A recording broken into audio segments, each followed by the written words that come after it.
आज का देखिए पहला क्वेश्चन है, खाद्य पदार्थों में दुर्गंध आने का मुख्य कारण वसा और तेलों का क्या होता है, आपको बताना है। तो चलिए सबसे पहले एक बार आप लोग प्रयास करिए, नीचे आपको 4 ऑप्शन दिए गए हैं। देखिए जिन भी खाद्य पदार्थों में तेल और वसा का ज़्यादा इस्तेमाल होता है उन्हें हमें खुले में रखने से बचना चाहिए। खुले में आप रखेंगे तो ये हवा से क्रिया कर लेंगे, हवा में होती है ऑक्सीजन, तो ऑक्सीजन से क्रिया करने के बाद तेल और वसा का ऑक्सीकरण हो जाता है, ऑक्सीडाइज हो जाते हैं, जिस कारण से इनमें दुर्गंध आने लगती है और उन खाद्य पदार्थों का स्वाद भी चेंज हो जाता है। और ज़्यादा दिन तक ऑक्सीकरण होगा अगर तेल और वसा का तो ये विषाक्त भी हो जाते हैं वे पदार्थ। विषाक्त होने के बाद आपके शरीर को काफ़ी हानि पहुंचाते हैं। इसलिए खाद्य पदार्थों को जिन्हें वसा और तेल का इस्तेमाल किया गया है उन्हें खुले में रखने से बचना चाहिए। तो सही ऑप्शन कौन सा हो जाएगा? सही ऑप्शन लास्ट वाला ऑप्शन हो जाएगा। अगर आपको वीडियो अच्छा लग रहा हो तो वीडियो को लाइक कर दीजिएगा। अगर आप लोग पहली बार चैनल पर आए चैनल को सब्सक्राइब कर दीजिएगा और बगल में लगी नोटिफिकेशन बेल को दबा लीजिएगा ताकि नेक्स्ट वीडियो की नोटिफिकेशन जो है वो आपके पास सबसे पहले पहुँच सके। अब देखिए हमारा नेक्स्ट दूसरा क्वेश्चन है, जीएसटी लागू करने वाला पहला देश कौन था, ये आपको बताना है। जीएसटी मतलब कि गुड्स एंड सर्विस टैक्स, इसे सबसे पहले फ्रांस देश लागू किया था 1954 में। भारत में जीएसटी कब लागू हुआ? 1 जुलाई 2017 से जीएसटी लागू है। इसके लिए हमने 101वां संविधान संशोधन किया और रखा किस आर्टिकल में इसको है? 279 के ए में इसे हमने रखा है। ये दोनों क्वेश्चन आपके एग्जाम में बहुत बार पूछे गए हैं। और जीएसटी दिवस कब मनाया जाता है? 1 जुलाई को जीएसटी दिवस मनाया जाता है। जीएसटी का जो नंबर मिलता है उसमें कितने डिजिट होते हैं? तो उसमें 15 डिजिट होते हैं। ये सब क्वेश्चन आपके एग्जाम में पूछे गए क्वेश्चन है। तो सही ऑप्शन होगा जीएसटी लागू करने वाला देश पहले नंबर पर फ्रांस था। अब देखिए नेक्स्ट हमारा तीसरा क्वेश्चन है, 5 मीटर पर सेकंड की गति से गतिशील 22 केजी वजन वाले वस्तु की गतिज ऊर्जा कितनी होगी, आपको बताना है। तो काइनेटिक एनर्जी का फार्मूला क्या होता है? काइनेटिक एनर्जी बराबर होता है 1/2 mv² होता है। जहाँ पर देखिए 1/2 लिखिए, मास आपको दिया गया है 22 kg का तो 22 लिख लीजिए। वेलोसिटी आपको यहाँ पर दी गई है 5 मीटर पर सेकंड, इसका स्क्वायर करेंगे तो 25 बन जाएगा। 1/2 से इसे डिवाइड करेंगे 22 को तो 11 बन जाएगा। 11 × 25 करेंगे तो आंसर आपको 275 जूल का मिल जाएगा। वो किस ऑप्शन में रखा गया है? ऑप्शन नंबर पहले में रखा गया है। तो इस प्रकार से आपको समझ करके इन सभी क्वेश्चनों को करना होता है। अब देखिए नेक्स्ट हमारा चौथा क्वेश्चन है, 4 किलोग्राम वजनी एक वस्तु जो है वो स्थिर स्थिति में है, निरंतर बल लागू होने पर यह 5 मीटर पर सेकंड की गति प्राप्त करती है। तो बल के द्वारा किया गया कार्य आपको बताना है। तो अगर कार्य बताना है तो कार्य बराबर क्या होता है? W बराबर होता है F × S, जहाँ पर F क्या है? फोर्स है, S क्या है? विस्थापन है। तो फोर्स तो आपको यहाँ पर दिया नहीं गया, तो फोर्स को हम और चेंज करेंगे, F बराबर mg होता है। तो mgs हमको यहाँ पर 3 चीज़ें निकालनी है। तो m तो हमको दिया गया है 4, g की वैल्यू हमको पता होती है 10, s हमको नहीं पता है, मतलब विस्थापन अगर हम निकाल लें तो फोर्स हमारा आ जाएगा। तो यहाँ पर हम गति के नियम का प्रयोग करेंगे। गति का तीसरा नियम क्या कहता है? v² बराबर u² + 2gs, ये हमारा गति का तीसरा नियम होता है। तो यहाँ पर देखिए प्रारंभिक जो स्थिति है वो स्थिर है। स्थिर मतलब कि प्रारंभिक वेग जो हमारा होगा वो 0 होगा। 0 का स्क्वायर भी करेंगे तो 0 हो जाएगा। 2 यहाँ पर लिखिए, g की वैल्यू 10 होती है और s हमको निकालना है। और v देखिए यहाँ पर आपको दिया गया है, जो अंतिम वेग आपको दिया गया है वो 5 मीटर पर सेकंड का दिया गया है। इसका स्क्वायर करेंगे तो ये 25 बन जाएगा। ठीक है, 5 का स्क्वायर करेंगे तो 25 बन गया। तो अब 25 बटे अगर 20 कर दें आप, 10 दूना 20 और इस ये नीचे आ जाएगा 20, तो s की वैल्यू यहाँ पर से आपको मालूम चल जाएगी। तो s बराबर क्या आ जाएगा? 5 × 5 = 25 और 5 × 20, तो s बराबर 5/4 आ गया। तो चलिए वैल्यू को रख लेते हैं। m की वैल्यू आपको दी गई है 4, g की वैल्यू 10 होती है, s अभी आपने निकाला 5/4, तो 4 से 4 कट गया, 10 × 5 = 50 आ जाएगा। तो 50 जूल जो आ जाएगा वो बल के द्वारा किया गया कार्य आ जाएगा। सही आंसर हो जाएगा इसका पहला वाला ऑप्शन। अब नेक्स्ट देखिए क्वेश्चन है, थायरॉक्सिन के संश्लेषण के लिए निम्नलिखित में से क्या आवश्यक होता है? तो थायरॉक्सिन जो होता है वो थायराइड ग्रंथि से निकलता है। थायराइड ग्रंथि कहाँ पर होती है? हमारे गले के पास में होती है। तो थायरॉक्सिन के संश्लेषण के लिए सबसे आवश्यक जो है वो आयोडीन है। अगर आयोडीन नहीं मिलेगा आपके शरीर में तो थायरॉक्सिन का संश्लेषण नहीं होगा, जिस कारण से घेंघा नामक रोग हो जाता है। आपने देखा होगा गले के पास थोड़ा से फूल आता है ना, तो वो घेंगा नामक रोग हो जाता है। तो ये आयोडीन की कमी से होता है। तो आयोडीन की कमी अगर आपके शरीर में हो रही है तो इसके लिए आप क्या क्या खा सकते हैं? इसके लिए आप समुद्री मछली का सेवन कर सकते हैं, जो लोग नॉन वेज वाले हैं। जो लोग वेज वाले हैं वो पत्तेदार, हरी पत्तेदार सब्जियां खाइए। और आयोडीन युक्त अगर आप नमक खाते हैं तो आयोडीन आपको मिलेगा, जिस कारण से आपको घेंगा रोग नहीं होगा और थायरॉक्सिन का संश्लेषण अच्छी तरह से होगा। तो सही ऑप्शन कौन सा हो जाएगा? सही ऑप्शन नंबर तीसरा हो जाएगा। नेक्स्ट देखिए क्वेश्चन है, सेल्सियस से केल्विन पैमाने पर तापमान को बदलने के लिए निम्नलिखित में से क्या आपको करना होगा? तो यदि लिखा गया है 0 डिग्री सेंटीग्रेड, आपसे कोई कह रहा है कि इसको केल्विन में चेंज करिए, तो केल्विन में चेंज करने के लिए 0 डिग्री प्लस 273 अगर आप जोड़ दें तो ये आपका केल्विन में चेंज हो गया। तो 0 डिग्री 273 केल्विन के बराबर होता है। इसी प्रकार अगर आपसे कोई कहता है कि अगर आप 27 डिग्री को केल्विन में चेंज करिए तो 273 इसमें और जोड़ दीजिए, तो 27 डिग्री हमारा केल्विन में चेंज हो जाएगा। तो दिए गए तापमान में आपको 273 जोड़ना पड़ेगा। सही ऑप्शन नंबर हमारा तीसरा वाला हो जाएगा, सेल्सियस से अगर आपको केल्विन में चेंज करना है तो।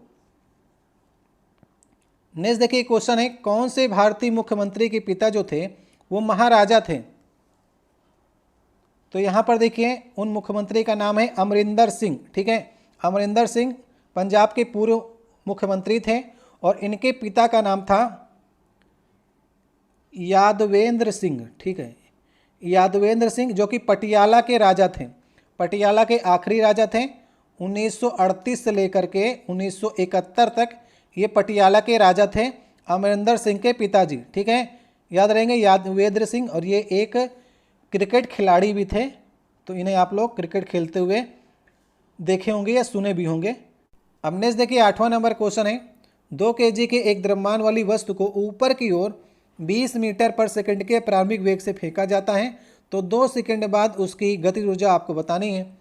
तो काइनेटिक एनर्जी बराबर क्या होता है? काइनेटिक एनर्जी बराबर अभी मैंने आपको बताया कि 1/2 mv² होता है, जहाँ पर m जो आपको दिया गया है मास 2 kg का, लेकिन वेग अभी आपको अंतिम वाला निकालना होगा। प्रारंभिक वेग आपको 20 मीटर पर सेकंड का दिया गया है, लेकिन अभी आपको 2 सेकंड बाद उसका वेग क्या होगा वो आपको निकालने के बाद ही आप यहाँ पर उस वेग को रखेंगे, अंतिम वेग को। तो हम लोग अंतिम वेग के निकालने के लिए गति के प्रथम नियम का प्रयोग करते हैं। गति का प्रथम नियम क्या कहता है? v बराबर u प्लस gt होता है। ठीक है, ये हमारा गति का प्रथम नियम हो गया। तो अंतिम वेग हमको निकालना है तो v हमको निकालना है, और प्रारंभिक वेग आपको 20 दिया गया है तो 20 लिख लीजिए। माइनस लगाएंगे इसलिए क्योंकि वस्तु जो है ऊपर की ओर फेंकी जा रही है। यदि ऊपर की ओर फेंकी जा रही है तो जी की वैल्यू जो होती है माइनस में आप 10 रखेंगे। यदि ऊपर से नीचे कोई वस्तु को फेंका जाएगा तो जी पॉजिटिव में रहेगा। अगर नीचे से ऊपर अगर वस्तु को फेंक रहे हैं तो जी हमारा नेगेटिव में होता है, इसलिए यहाँ पर हम 10 रखेंगे। समय आपको दिया गया है 2 सेकंड में आपको निकालना है। तो 20 माइनस 20 अगर यहाँ पर आप देखेंगे तो v की वैल्यू तो शून्य आ गई। अगर v की वैल्यू शून्य आ गई तो 1/2 2 kg और शून्य का स्क्वायर करेंगे शून्य, तो काइनेटिक एनर्जी भी हमारी शून्य हो जाएगी। तो 2 सेकंड बाद जो है गतिज ऊर्जा शून्य हो जाएगी, क्योंकि 2 सेकंड बाद ये पिंड जो है ऊपर पहुंच जाएगा, और ऊपर जब पहुंच जाता है तो पिंड स्थिर हो जाता है, और स्थिर पिंड की काइनेटिक एनर्जी भी शून्य हो जाएगी। तो सही ऑप्शन कौन सा हो जाएगा? सही ऑप्शन 0 जूल हो जाएगा। तो इस प्रकार से ये क्वेश्चन आपके बनते हैं। नेक्स्ट देखिए क्वेश्चन है, धातुएं अम्लों के साथ क्रिया करके क्या उत्पन्न करती हैं, आपको बताना है। तो आप एग्जाम्पल के थ्रू समझ लेते हैं कि धातु अगर हम मान लें कि Mg हमने ले लिया है, Mg को अगर हम लोग HCl के साथ क्रिया करा दें, HCl अम्ल हो गया, तो क्या बनेगा? MgCl2 बनेगा और H2 बनेगा। तो MgCl2 जो है एक साल्ट है, मतलब कि लवण है, और क्या बन रहा है? हाइड्रोजन गैस बन रही है। तो जहाँ पर भी लवण और गैस लिखा हो उसे सही कर दीजिए, साल्ट और हाइड्रोजन। ऑप्शन नंबर दूसरा सही हो जाएगा। तो धातुएं अम्ल के साथ क्रिया करके साल्ट और हाइड्रोजन बनाती हैं। एक एग्जाम्पल और देख लीजिए, अगर हम लोग एल्युमिनियम की HCl से क्रिया कराते हैं तो उसी प्रकार से AlCl3 बनेगा, ये एक साल्ट हो गया, और इसमें भी हाइड्रोजन निकलेगी। तो हाइड्रोजन हर जगह निकलेगी और साल्ट हर जगह बनता है। सही ऑप्शन नंबर हमारा दूसरा हो जाएगा। अब नेक्स्ट देखिए 10वां क्वेश्चन है, निम्नलिखित में से कौन बढ़ते भ्रूण के लिए पोषक ऊतक का कार्य करता है? ये 4 ऑप्शन आपको दिए गए। देखिए आपने पढ़ा होगा आवृत्ति बीजी, आवृत्ति बीजी में भी आपने द्विबीजपत्री पढ़ा होगा। तो द्विबीजपत्री में पोषक ऊतक जो होता है उसका एंडोस्पर्म होता है। एंडोस्पर्म में स्टार्च होता है, स्टार्च से ही जो भ्रूण होता है वो बढ़ने का काम करता है। तो सही ऑप्शन नंबर डी हो जाएगा। तो एंडोस्पर्म जो होता है भ्रूण के लिए पोषक ऊतक का कार्य करता है। जब आप लोग आवृत्ति बीजी में 1 बीजपत्री 2 बीजपत्री पढ़ेंगे तो वहाँ पर आपको एंडोस्पर्म देखने को मिलेगा। अब देखिए नेक्स्ट 11 नंबर क्वेश्चन है, एक पौधे के तने या जड़ का घेरा किस कारण से बढ़ता है, ये आपको बताना है। तो देखिए पादप ऊतक के 2 प्रकार होते हैं। तो पादप ऊतकों के 2 प्रकारों में आपने पढ़ा होगा। पहला नंबर आता है विभाजोत्मक ऊतक का। तो विभाजोत्मक ऊतक भी आपके 3 प्रकार के होते हैं। और दूसरा नंबर आता है स्थायी ऊतक का। स्थायी ऊतक आपके 2 प्रकार के होते हैं, एक सरल ऊतक, एक आपका जटिल ऊतक। ठीक है, तो अभी आपसे विभाजोत्मक ऊतक के 3 प्रकारों में पूछा है। तो इन 3 प्रकारों में जो होते हैं, पहला नंबर पे आपका एपिकल, दूसरा नंबर पर लेटरल और तीसरा नंबर पर इंटरकलेरी ऊतक होते हैं। तो एपिकल को हम लोग हिंदी में कहते हैं शीर्षस्थ। तो शीर्षस्थ ऊतक जो होता है उसे एपिकल, लेटरल मतलब होता है पार्श्व और इंटरकलेरी मतलब होता है अंतर्वेशी। तो इस प्रकार से विभाजोत्मक ऊतक जो हैं वो 3 भागों में आपके बटे होते हैं। तो शीर्ष जो ऊतक का काम होता है, एपिकल ऊतक का काम क्या होता है, जड़ और तनों की लंबाई में वृद्धि करना होता है। नीचे की ओर जड़ें बढ़ेगी और ऊपर की ओर तना बढ़ेगा, तो इसमें लंबाई में जो वृद्धि करता है वो आपका एपिकल ऊतक करता है। लेकिन आपसे पूछा क्या गया है, जड़ और तनों के घेरे में, घेरा मतलब कि इनकी मोटाई जो है वो कैसे बढ़ेगी जड़ और तनों की, तो उसका काम होता है पार्श्व वाले का। पार्श्व मतलब लेटरल, लेटरल जो आपका ऊतक होता है उसका काम होता है कि मोटाई बढ़ाना जड़ और तने की। वही आपसे पूछा है, तो सही ऑप्शन कौन सा हो जाएगा, लेटरल वाला। ठीक है, दूसरा ऑप्शन सही हो जाएगा। नेक्स्ट देखिए 12 नंबर क्वेश्चन है, कौन सी धातु केरोसिन के तेल में संग्रहित होती है, आपको बताना है। तो केरोसिन के तेल में डुबा करके रखा जाता है सोडियम को, क्योंकि सोडियम जो होती है काफ़ी क्रियाशील होती है हवा के साथ में। तो हवा के साथ में जैसे ही लगती है, जैसे इसको नमी प्राप्त हो जाती है तो ये आग पकड़ लेती है। इसलिए इसे हम लोग मिट्टी के तेल में डुबा करके रखते हैं। और बहुत बार एग्जाम में आपके क्वेश्चन पूछा गया है। वैसे धातुएं जो होती हैं वो कठोर होती हैं, लेकिन आपका सोडियम हो गया और पोटेशियम हो गया, ये नरम धातुओं में आती हैं। इन्हें आप चाकू से काट सकते हैं। ठीक है, तो जब भी आपसे पूछेगा किन धातुओं को आप चाकू से काट सकते हैं, तो सोडियम और पोटेशियम सही कर दीजिएगा, क्योंकि ये नरम धातुओं में आती हैं। सोडियम का परमाणु क्रमांक होता है 11 और परमाणु भार होता है 23। ठीक है, ये भी आपके एग्जाम में पूछा गया क्वेश्चन है। तो केरोसिन में डुबो करके इसे रखा जाता है। नेक्स्ट देखिए क्वेश्चन है, 20 सेंटीमीटर वक्रता त्रिज्या वाले अवतल दर्पण की फोकस दूरी आपको बतानी है। तो वक्रता त्रिज्या C बराबर होता है 2f, मतलब कि फोकस दूरी का डबल जो होता है वो वक्रता त्रिज्या होती है। यहाँ पर वक्रता त्रिज्या आपको 20 दी गई है, तो 20/2 कर देंगे तो आपको फोकस दूरी मिल जाएगी।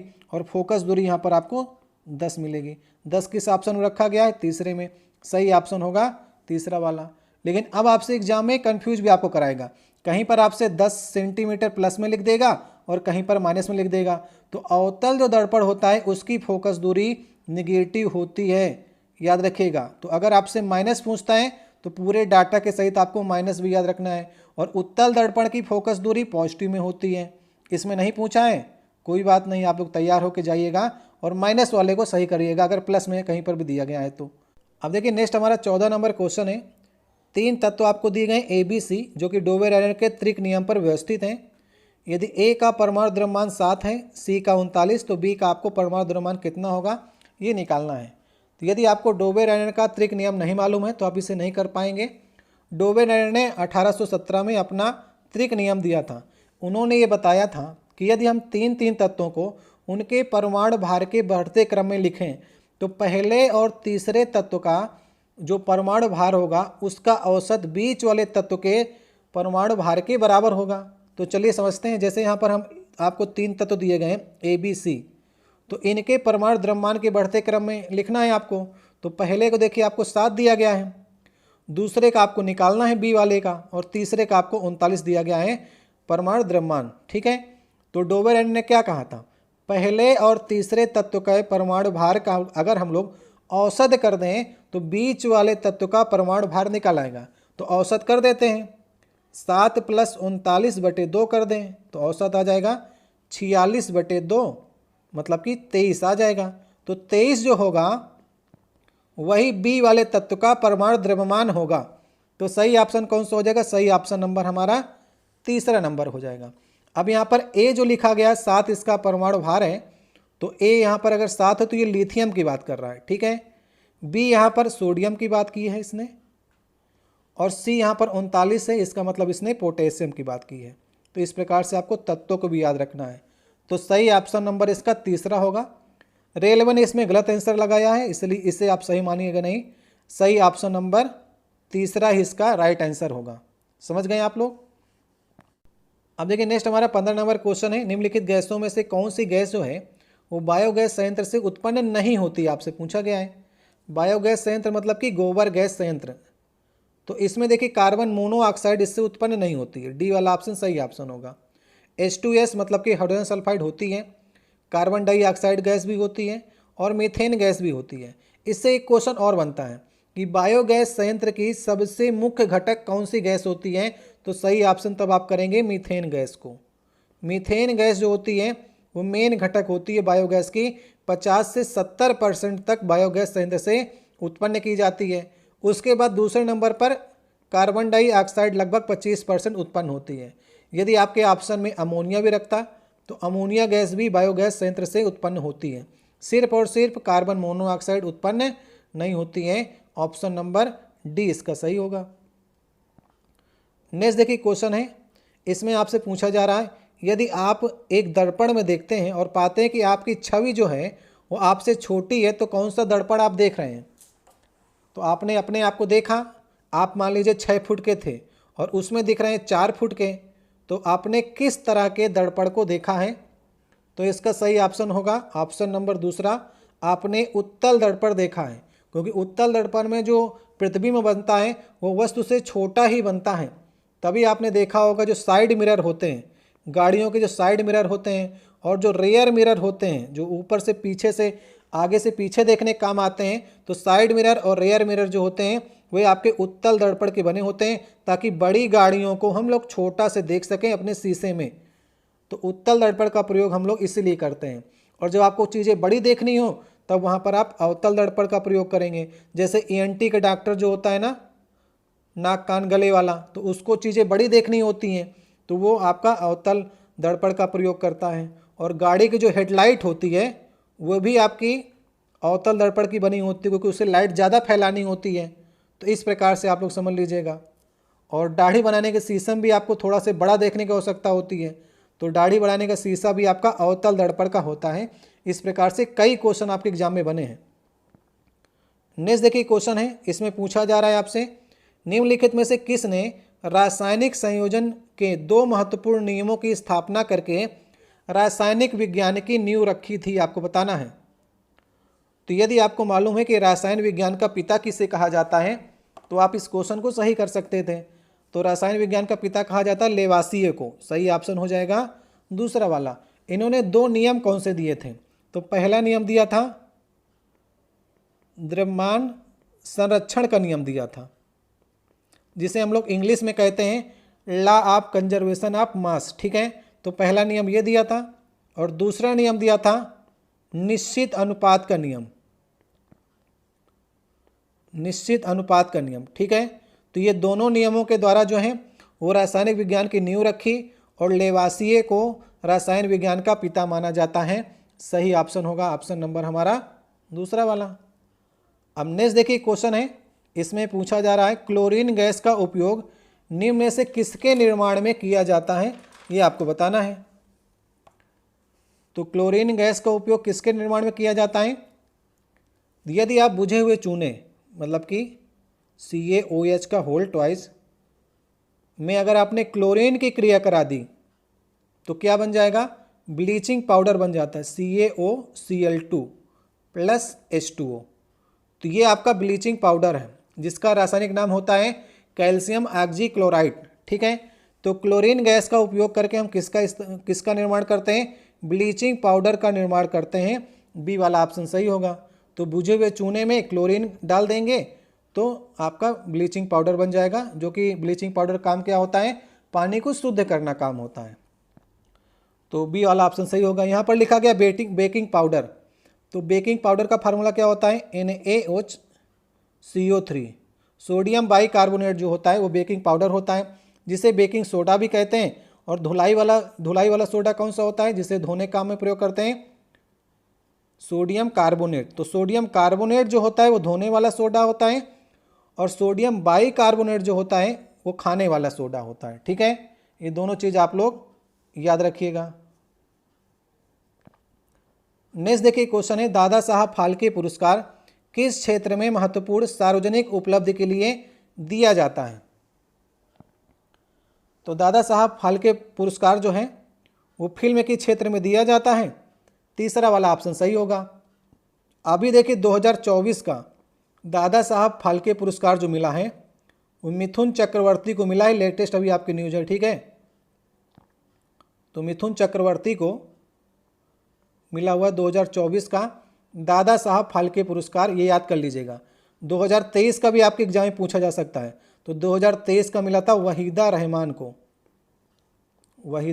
को। ठीक है, इन्हें फिल्मों में उत्कृष्ट प्रदर्शन के लिए दादा साहब फाल्के पुरस्कार मिलता है। अगर हम पत्रकारिता की बात करेंगे तो पत्रकारिता में पुलित्जर पुरस्कार मिलता है।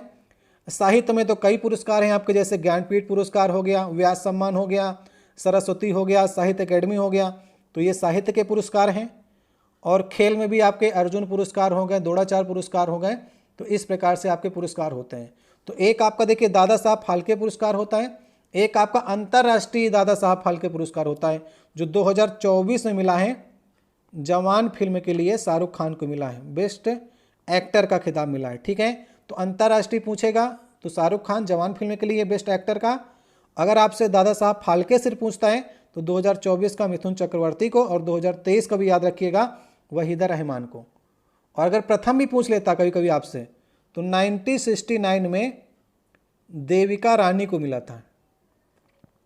ठीक है, पहली बार जो है जो किसे मिला था दादा साहब फाल्के, तो 1969 में देविका रानी को मिला था। तो ये सारे क्वेश्चन बनते हैं एग्जाम में। अब देखिए नेक्स्ट हमारा 20 नंबर क्वेश्चन है, कठोप उपनिषद में नचिकेता नामक एक किशोर और देवता के बीच में बातचीत दर्ज है, तो आपको बताना है कौन से देवता जो थे वो नचिकेता से बात कर रहे हैं इस कठोप उपनिषद में। तो कठोप उपनिषद जो था ये कठ नामक आचार्य ने इसे लिखा था, इसलिए इसका नाम इस प्रकार से पड़ा है। तो इस उपनिषद के अंदर यम और नचिकेता आपस में बात कर रहे हैं, भगवान एम, तो सही ऑप्शन होगा पहला वाला, एम मतलब कि यमराज। ठीक है, तो नचिकेता के ढेर सारे प्रश्न थे जिनके जवाब यमराज दे रहे हैं इस उपनिषद में। नचिकेता एक बालक है जो अपने पिता से प्रताड़ित होकर के भगवान एम के यहाँ पहुँच जाता है, यमराज के यहाँ पहुँच जाता है, और 3 दिन तक यमराज अपने घर पे नहीं होते हैं, तो उनके घर के बाहर ये बैठा रहता है भूखा प्यासा, और जब यमराज आते हैं तब उनसे ढेर सारे प्रश्न करता है। तो इस प्रकार के जो बातचीत हैं ये कठोप उपनिषद में लिखी गई हैं, जब आप पढ़ेंगे तो आपको मालूम चलेगा। तो उपनिषदों की संख्या कितनी है, 108 उपनिषद हैं, याद रखिएगा, बहुत बार आपके एग्जाम पूछा गया है। 4 वेद हैं, 6 वेदांग हैं, तो इस प्रकार से क्वेश्चन आपके एग्जाम में बनते हैं। तो भगवान एम और नचिकेता के बीच में बातचीत है कठोप उपनिषद में। नेक्स्ट देखिए क्वेश्चन है 21 नंबर, कौन सा प्रकृति में कभी अकेले नहीं होता है। तो जड़त्व, संवेग, बल या वेग, ये आपको बताना है। तो प्रकृति में कौन कभी अकेले नहीं होगा, तो सही ऑप्शन होगा फोर्स। फोर्स जब भी लगेगा वो 2 पिंडों के बीच में ही होता है, अकेले कहीं पर फोर्स काम नहीं करता है। 2 चीज़ों के बीच में प्रतिक्रिया और क्रिया प्रतिक्रिया का से ही फोर्स आपका लगता है, सही ऑप्शन होगा तीसरा वाला। ठीक है, तो कभी भी फोर्स जो है अकेले नहीं होता है, उसके लिए 2 चीज़ें होना बहुत ज़रूरी है। अब देखिए नेक्स्ट हमारा 22 नंबर क्वेश्चन है, एक कंडक्टर का प्रतिरोध किसके व्युत्क्रमानुपाती होता है, आपसे पूछा जा रहा है। तो आपने देखिए रेजिस्टेंस का फार्मूला पढ़ा होगा, R बराबर होता है ρL/A होता है। ठीक है, तो यहाँ पर प्रतिरोध देखिए, प्रतिरोध किसके अनुक्रमानुपाती है और किसके व्युत्क्रमानुपाती है। तो व्युत्क्रमानुपाती है A के, A मतलब कि अनुप्रस्थ काट के क्षेत्रफल के व्युत्क्रमानुपाती है, इन्वर्सली प्रोपोर्शनल है। अगर हम करेंगे डायरेक्ट किसके प्रोपोर्शनल है, 2 डायरेक्ट देखिए लंबाई के हैं, प्रतिरोधकता मतलब रो के हैं, और टेम्परेचर के भी होता है। तो व्युत्क्रमानुपाती पूछेगा तो ए है, मतलब कि अनुप्रस्थ काट का क्षेत्रफल। तो डी वाला ऑप्शन सही ऑप्शन होगा। अब देखिए नेक्स्ट हमारा क्वेश्चन है, यदि ये 4 ऑप्शन दिए गए शामिल हो तो जीवों में अधिक विविधता उत्पन्न होती है, आपको बताना है। तो देखिए आपने लैंगिक प्रजनन पढ़ा होगा और आपने अलैंगिक प्रजनन भी पढ़ा होगा। तो जो लैंगिक प्रजनन होता है उसमें जो जीव होते हैं उनमें आपकी अधिक विविधता आती है। जैसे मनुष्य जो होता है उसमें नर और मादा दोनों क्रियाएं करके एक दूसरे प्रकार का जीव उत्पन्न करती हैं, जबकि अलैंगिक जनन में आपने देखा होगा उसमें एक ही प्रकार के जीव उत्पन्न होते हैं। जैसे आपका जीवाणु हो गया, हाइड्रा हो गया, अमीबा हो गया। तो ये मुकुलन, विखंडन, द्विखंडन इस प्रकार की क्रियाएं करके अपने जैसे ही जीव उत्पन्न करती हैं। जबकि लैंगिक जो आपका प्रजनन होता है उसमें अधिक विविधता आती है, उसमें डिफरेंट आपका मानव पैदा होता है। तो सही ऑप्शन कौन सा होगा? सही ऑप्शन नंबर पहला हो जाएगा। यही आपसे पूछ रहा है कि लैंगिक जनन में विविधता किस में उत्पन्न होगी, किस जनन में? तो लैंगिक प्रजनन में। सही ऑप्शन नंबर 1 हो जाएगा। अब देखिए हमारा नेक्स्ट क्वेश्चन है 24 नंबर, यदि क्रिप्टॉन का परमाणु क्रमांक 36 है तो उसके इलेक्ट्रॉनिक विन्यास कितना हो गया, आपको बताना है। तो क्रिप्टॉन को आपको देख के समझ में आ रहा है, क्रिप्टॉन जो है हमारा अक्रिय गैसों में आता है। क्रिप्टॉन 36, क्योंकि ये आपका हीलियम, नियान, आर्गन, क्रिप्टॉन, जिनान, रेडान उसमें आएगा, इसलिए क्रिप्टॉन का जो आखिरी हमारा कक्ष होगा वो भरा होगा। तो भरे वाले में देखिए 2 ऑप्शन इसने रख दिया, पहला और लास्ट वाला। नहीं तो अगर किसी एक में 8 रखता लास्ट में तो उसको हम लोग सही करके चले जाते हैं, लेकिन अभी आपको निकालना पड़ेगा। कैसे आप निकालेंगे? इसका इलेक्ट्रॉनिक विन्यास कैसे निकालते हैं? 1s2, 2s2, 2p6, 3s2, 3p6, 4s2, 3d10 और आपका 4p6। तो भाई हम लोग देख लेते हैं पहले कक्ष में कितने? 1s2, मतलब पहले कक्ष में 2 हमारे इलेक्ट्रॉन होंगे। 2 वाले में देखिए 8 हैं और 3 वाले कक्ष में देखिए यहाँ पर 8 यहाँ पर हैं और 10 यहाँ पर हैं। तो 3 वाले कक्ष में 18 हो गए और 4 वाले में 2 यहाँ पर हैं और यहाँ पर p में 6 हैं। तो 4 वाले कक्ष में इस प्रकार से। तो 2, 8, 18, 8 वाला जो ऑप्शन है पहला नंबर उसको आपको सही करना है। तो यदि आपको इलेक्ट्रॉनिक विन्यास आता होगा तभी आप इसे सही कर पाएंगे। ऑप्शन नंबर 1 सही होगा। अब देखिए हमारे ये 25 नंबर क्वेश्चन है, आज का लास्ट क्वेश्चन होगा। इस सेट में कुछ करंट अफेयर भी थी जो काफ़ी पुरानी थी, जिनके बारे में इस समय चर्चा करने कोई औचित्य नहीं है। तो इतने प्रकार के क्वेश्चन आपके एग्जाम में इस तरह के पूछे गए थे। ये क्वेश्चन मैं आपके लिए छोड़े जा रहा हूँ। उड़ीसा को अधिकतर जो है वो किन प्राकृतिक आपदाओं का सामना करना पड़ता है? ये 4 ऑप्शन आपको दिए गए हैं। तो इसका जवाब आप लोग कमेंट बॉक्स में दीजिएगा। तो उड़ीसा में ज़्यादातर क्या आते हैं? भूकंप होती है, वर्षा, चक्रवात, बूंदाबांदी। इन चारों ऑप्शन में से एक ऑप्शन सही है, उसका जवाब कमेंट बॉक्स में देना है। आज का देखिए हमारा पहला क्वेश्चन है, एम कक्ष में शामिल हो सकने वाले इलेक्ट्रॉनों की अधिकतम संख्या कितनी होती है, आपको बतानी है। तो चलिए सबसे पहले एक बार आप लोग करने का प्रयास करिए। देखिए हमारा जो परमाणु होता है उसके सेंटर में नाभिक होता है और नाभिक में आपको मालूम है कि न्यूट्रॉन्स और प्रोटॉन्स होते हैं। इसी नाभिक के चारों ओर जो हैं इलेक्ट्रॉन्स चक्कर लगाते हैं, वो भी सेल के रूप में।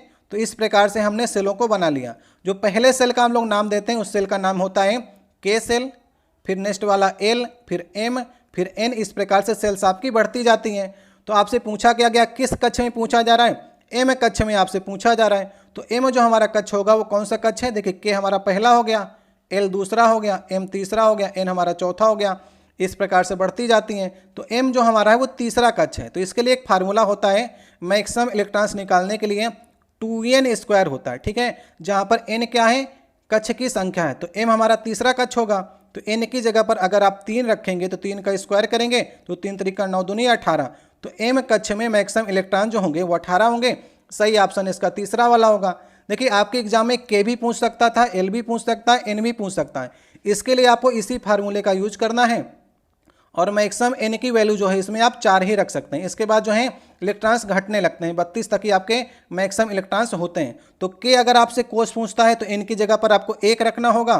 तो n की जगह पर 1 रखेंगे तो k कोस में 2 इलेक्ट्रॉन्स आपके निकलेंगे। अगर आपसे l पूछता है तो 2 दूनी 4 दूनी 8 आपके निकलेंगे। इसके बाद m का मैंने आपको 18 बता ही दिया। n अगर आपसे पूछेगा तो ये आपका चौथा कोस होगा और इसमें मैक्सिमम इलेक्ट्रॉन 32 होंगे। तो इस प्रकार से आपको एक क्वेश्चन से सभी कक्ष को आपको पढ़ लेना, ताकि इस प्रकार से जो भी क्वेश्चन आपके एग्जाम बने उसे आपको गलत करके नहीं आना है। तो इसका सही ऑप्शन होगा तीसरा वाला ऑप्शन। और इलेक्ट्रॉन्स की खोज किसने की थी? इलेक्ट्रॉन की खोज जो की थी वो जे थॉमसन ने की थी। ये भी आपके एग्जाम में पूछा गया क्वेश्चन है। अब देखिए नेक्स्ट हमारा दूसरा क्वेश्चन है, आपसे पूछा जा रहा है सार्वभौमिक गुरुत्वाकर्षण कांस्टेंट कैपिटल जी के मूल्य की खोज किसने की थी? आपको बतानी है। तो कैपिटल जी आप कहाँ पर पढ़ते होंगे? जहाँ पर दो पिंडों के बीच में फोर्स लगता है तो F बराबर आप पढ़ते होंगे फार्मूला G m1m2/r², ये आप फार्मूला पढ़ते होंगे। तो यहाँ पर कैपिटल जी जो है ये इसकी खोज किसने की थी आपसे पूछा जा रहा है। तो इसका सही ऑप्शन होगा हेनरी कैवेंडिश ने खोज की थी। याद रखिएगा, वैज्ञानिक ब्रिटिश ये वैज्ञानिक थे और 1798 में इन्होंने जी की वैल्यू की खोज की थी। और हेनरी कैवेंडिश का नाम अभी आपके एग्जाम में एक बार और पूछा गया है, ये हाइड्रोजन के खोजकर्ता भी हैं। तो हाइड्रोजन पूछता है तो किसने खोज की? तो हेनरी कैवेंडिश को सही करिएगा उसमें भी आपको। और कभी कैपिटल जी की वैल्यू पूछेगा तो वहाँ पर भी आपको सही करना है। और कैपिटल जी का नियतांक जो है निश्चित होता है कहीं पर भी, चाहे आप नीचे रहें चाहे आप ऊपर रहें, इसकी वैल्यू को आपको याद करके हमेशा रखनी है। कितनी होती है? 6.67 मल्टीप्लाई 10⁻⁻11, ठीक है। और इसका जो मात्रक होता है newton metre square upon kg square होता है। यहाँ पर से आप लोग इसके मात्रक को निकाल सकते हैं। तो ये वैल्यू आप लोग याद रखिएगा, ये कई बार आपके एग्जाम में पूछी गई वैल्यू है। और जी कैसी राशि होती है? जी आपकी अदिश राशि होती है, ठीक है। तो गुरुत्वीय त्वरण आपका अलग होता है, ठीक है, जी स्मॉल जी आपका अलग होता है। और सार्वभौमिक जो आपका गुरुत्वाकर्षण कांस्टेंट है इसकी वैल्यू निश्चित रहती है। जी की वैल्यू तो डिपेंड करती है कहाँ पर आप हैं, कहीं पर 9.8 है, कहीं पर 10 है। तो इस प्रकार जी जो है घटता बढ़ता रहता है, लेकिन ये कैपिटल जी की वैल्यू जो है वो घटती बढ़ती नहीं है, तो ये कांस्टेंट रहती है। तो सही ऑप्शन हमारा पहला हो जाएगा, हेनरी कैवेंडिश ने इसकी मूल्य की खोज की थी।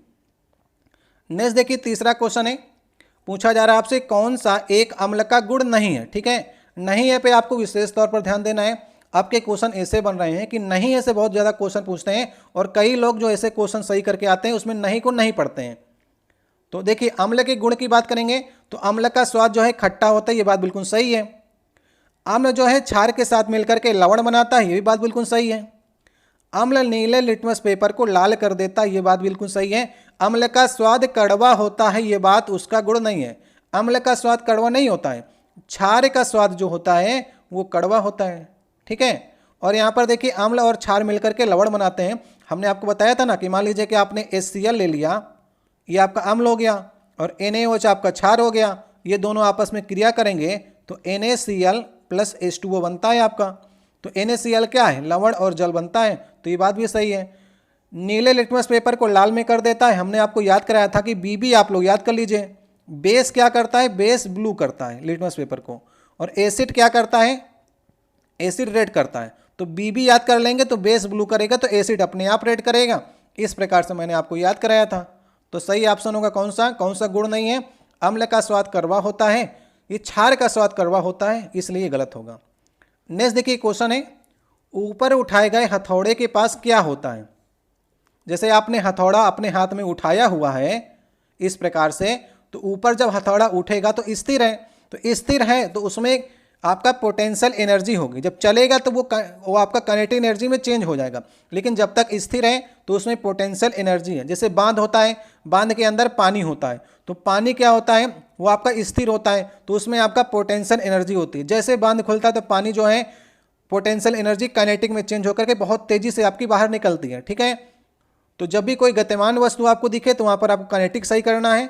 और मैकेनिकल एनर्जी जो होती है, काइनेटिक एनर्जी और आपका पोटेंशियल एनर्जी, इन दोनों का योग जो होता है वो यांत्रिक ऊर्जा होती है, ठीक है। तो जो भी चीज़ स्थिर रहेगी, जैसे कोई चाबी लगा कर गाड़ी को पकड़ा रहता है ना, तो उसमें भी आपका स्थिर ऊर्जा होती है, चाबी लगाई गाड़ी में। अब नेक्स्ट देखिए क्वेश्चन है, स्वाद का पता लगाने के लिए अभिग्राहक को क्या कहते हैं? स्वाद जो पता लगाती है, आपको मालूम है कि जीभ हमारी स्वाद का पता लगाने के लिए प्रयोग करते हैं। तो स्वाद कलिकाओं में स्वाद संग्राहक होते हैं, उन स्वाद संग्राहक को कहते हैं रस स्वेदी अभिग्राहक, ठीक है। लास्ट वाले ऑप्शन को देखिए। तो स्वाद का पता लगाने के लिए जो हमारी जीभ होती है उसमें स्वाद कलिकाएं होती हैं, और उन स्वाद कलिकाओं में रस स्वेदी अभिग्राहक होते हैं। वो पता लगाते हैं कि जो हम चीज़ खा रहे हैं उसका कैसा है। तो अग्र जो हमारा जीभ का भाग होता है, अग्र भाग जीभ का, उसका काम क्या होता है? मीठा का पता लगाना। जैसे आप कोई मीठा चीज़ खाते हैं ना, तो अपनी आगे की जीभ से पता चलता है कि ये वस्तु जो है मीठी है कि नहीं। और जो हमारा पीछे का भाग होता है, पश्च भाग होता है, वो कड़वा जो आप पदार्थ खाते हैं वो पता करती है कि पदार्थ आप खा रहे हैं कड़वा है। तो जब जीभ के पिछले हिस्से पर वो लगेगा ना, तभी जीभ पता लगा पाती है कि ये पदार्थ आपका कड़वा है कि मीठा है। तो मीठा जो है तुरंत आगे से पता लगा लेती है जीभ, पश्च भाग कड़वा, और पार्श्व, पार्श्व मतलब होता है जो किनारे का भाग होता है वो आपका खट्टा का पता लगाती है जीभ।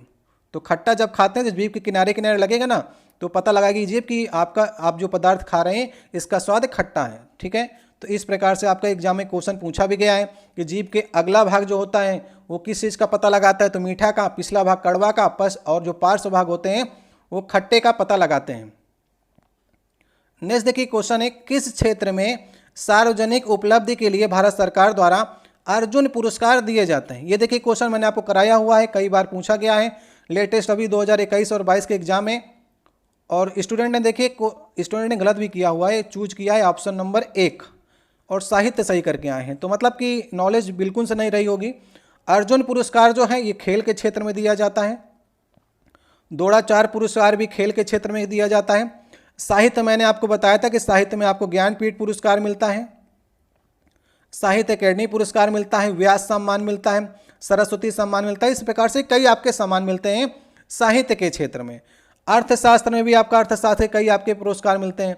तो जब भी आपसे पूछता है खेल के बारे में पूछेगा या साहित्य के बारे में पूछता है, तो इन सबको कम से कम तो आप लोग याद करके ही चलिए। ठीक है, तो खेल में अर्जुन पुरस्कार दिए जाते हैं। द्रोणाचार्य पुरस्कार पूछेगा तो भी आपका खेल के क्षेत्र में दिया जाता है। नेक्स्ट देखिए क्वेश्चन है, इसमें पूछा जा रहा है कि लोहे को जस्ते की एक कोटिंग द्वारा संरक्षित किया जाता है। तो लोहे को जंग से बचाने के लिए हम लोग क्या करते हैं, यस्दीकरण करते हैं। कहीं पर यस्दीकरण लिख देगा तो उसे भी आप लोग समझ लीजिएगा, यहाँ पर मैं आपके लिए लिख दे रहा हूँ यस्दीकरण। ठीक है, यशस जो होता है वो जस्ते कहते हैं। तो गैल्वनाइजेशन में जो होता है लोहे में जस्ते की एक कोटिंग की जाती ताकि लोहे को जंग से बचाया जा सके। तो स्टील या लोहे पर हम लोग यस्दीकरण कहते हैं, या फिर आपके गैल्वनाइजेशन लिखा होगा, तो दोनों को आपको सही करना है। सही ऑप्शन नंबर हमारा तीसरा हो जाएगा। अब देखिए नेक्स्ट क्वेश्चन पूछा जा रहा है आपसे, यदि कोई वस्तु जो है त्रिज्या r के वृत्ताकार पथ के चारों ओर जाने में 30 सेकंड का समय लेती है, तो वेग v के द्वारा, वेग v निम्नलिखित में से किसके द्वारा दिया जाता है, आपको बताना है। तो देखिए आपने फार्मूला पढ़ा होगा, चाल बराबर दूरी बटे समय आपने पढ़ा होगा। ठीक है, तो इसी का आपको यूज करना है, बस समझ करके आपको यूज करना है। जैसे हमारा एक पथ हो गया ये, तो इस प्रकार से हमारा पथ हो गया, इसमें ये त्रिज्या आपकी r हो गई। पूछ क्या रहा है, r वृत्ताकार पथ के चारों ओर 30 सेकंड में v निम्नलिखित में से किसके द्वारा व्यक्त, चाल आपसे पूछ रहा है, तो दूरी कितनी होगी, ये परिधि के चारों ओर आपका चक्कर लगाना है, तो परिधि होती है 2 पाई r, तो दूरी हमारी हो गई 2 पाई r, और समय t आपको दिया ही गया है, तो v बराबर जहां पर भी 2 पाई r अपन t लिखा होगा वही सही ऑप्शन होगा। तो कौन सा ऑप्शन सही होगा, दूसरा वाला ऑप्शन सही होगा। तो इस प्रकार आपको समझ कर क्वेश्चन करने होते हैं, ये आपके काफ़ी सिंपल क्वेश्चन होते हैं। अब नेक्स्ट देखिए क्वेश्चन है, भारत की विदेशिया खुफिया रिसर्च सेवा एनालिटिक विंग रा के आपसे पूछा गया है, निर्देशक कौन है। तो रा के आपको निर्देशक बताने हैं इस समय, वर्तमान समय बताइए, क्योंकि पुराना वाला तो भूल जाइए कि पुराने वाले डाटा से कौन थे। अभी इस समय की हम लोग बात करते हैं, तो इस समय जो हैं वो आपके रवि सिन्हा हैं। ठीक है, ये नया आप लोग याद रखिएगा, रा के जो नए आपके निर्देशक हैं वो रवि सिन्हा है। आपसे देखिए आईबी के पूछ सकता है, ठीक है, आपके एग्जाम में। तो आईबी के जो इस समय हैं वो तपन कुमार हैं, तपन कुमार को आप लोग याद कर लीजिए। अब कुछ नए प्रकार से हम लोग याद करते हैं ताकि क्वेश्चन अगर आपसे कुछ घुमा करके पूछेगा तो भी आपको सही कर सकें। सीबीआई के इस समय कौन है, प्रवीण सूद हैं, तो सीबीआई के भी आप लोग को अभी याद कर लेना है। इसके बाद ईडी भी आपसे पूछ सकता है, ईडी के इस समय राहुल नवीन है। तो एजेंसियां इस समय काफ़ी सक्रिय भी हैं, इसलिए क्वेश्चन आपका पूछा जाता है इनसे, क्योंकि रा से पूछेगा तो रवि सिन्हा, आईबी पूछे तपन कुमार, सीबीआई पूछे प्रवीण सूद, ईडी पूछे राहुल नवीन। तो इससे आपको चारों क्वेश्चन सही करने हैं। उस समय पुराने डाटा के अनुसार जो हैं अनिल कुमार धसमाना थे, अभी आपको नए डाटा याद करना है। अब देखिए नेक्स्ट हमारा क्वेश्चन है, नोबेल पुरस्कार विजेता एकमात्र भारतीय अर्थशास्त्री कौन है। तो जिस समय ये क्वेश्चन पूछा गया था उस समय अभिजीत बनर्जी को नहीं मिला था, ये 2019 में इन्हें अर्थशास्त्र का नोबेल मिला हुआ है। ठीक है, तो अर्थशास्त्र का नोबेल अभी 2 लोग को मिल गया है। पहले नंबर पर अमर्त्य सेन को मिला हुआ था और अभी आपका तो अमर्त्य सेन को 1998 मिला था और पेपर आपका ये 2018 में हुआ था, 2019 का आंकड़ा नहीं आया था। तो अभिजीत बनर्जी को भी मिल गया है, याद रखिएगा। तो अब 2 लोग हो गए, पहला हमारा अमर्त्य सेन और दूसरा हमारा अभिजीत बनर्जी। तो अमर्त्य सेन से एक क्वेश्चन और बनता है कि किस लिए उन्हें नोबेल पुरस्कार अर्थशास्त्र में दिया गया था। तो कल्याणकारी अर्थशास्त्र में योगदान देने के लिए अमर्त्य सेन को पुरस्कार मिला था, अर्थशास्त्र का नोबेल, याद रखिएगा। ठीक है, तो अभी 2 लोग को मिल गया है, इससे भी आप लोग अपडेट हो जाइएगा। अब देखिए नेक्स्ट क्वेश्चन है, जब हम आवधिक तालिका में समूह में नीचे की ओर आते हैं तो क्या होता है। तो जब आप पीरियडिक टेबल को देखेंगे तो पीरियडिक टेबल में आपको देखेंगे तो आपको आवर्त मिलेंगे। आवर्त 1, 2, 3, 4, 5, 6, 7 इस प्रकार से आपको आवर्त नीचे की ओर मिलेंगे। तो उसी को कह रहा है कि समूह में अगर आप नीचे की ओर आएंगे, मतलब कि अगर आप वर्ग में नीचे की ओर आ रहे हैं, तो जैसे आपने हीलियम रख लिया, लिथियम, सोडियम, पोटेशियम, इस प्रकार से रूबिडियम, तो नीचे को अगर आप आ रहे हैं तो उसमें क्या होगा, सेल्स की संख्या बढ़ती जाएगी क्योंकि इलेक्ट्रॉन्स की संख्या बढ़ रही है, तो सेल्स की संख्या बढ़ेगी। तो जितने आवर्त होते हैं उतने ही सेल्स होते हैं। तो पहले हमारे आवर्त में जो होंगे 1 सेल होगा, दूसरे आवर्त में 2 सेल, तीसरे में 3, इस प्रकार से सेल्स की संख्या जो होती बढ़ती जाती है जब हम आवर्त तालिका में नीचे की ओर आते हैं। ठीक है, लिखा क्या गया है ऑप्शन में और भी देख लेते हैं। सेल की संख्या घट जाती है, नहीं होता है, सेल की संख्या घटती नहीं है। वैलेंस इलेक्ट्रॉन से कम हो जाते हैं, वैलेंस इलेक्ट्रॉन तो सेम होते हैं, उसी एक ही आपके समूह के जितने भी आपके तत्व होते हैं उनके जो इलेक्ट्रॉन्स होते हैं उनके वैलेंस इलेक्ट्रॉनों की संख्या सेम होती है। पारमाणविक आकार कम हो जाता है, जब हमारे सेल्स बढ़ेंगे तो पारमाणविक आकार जो है वो बड़ा हो जाएगा, परमाणु त्रिज्या भी हमारी बड़ी हो जाएगी।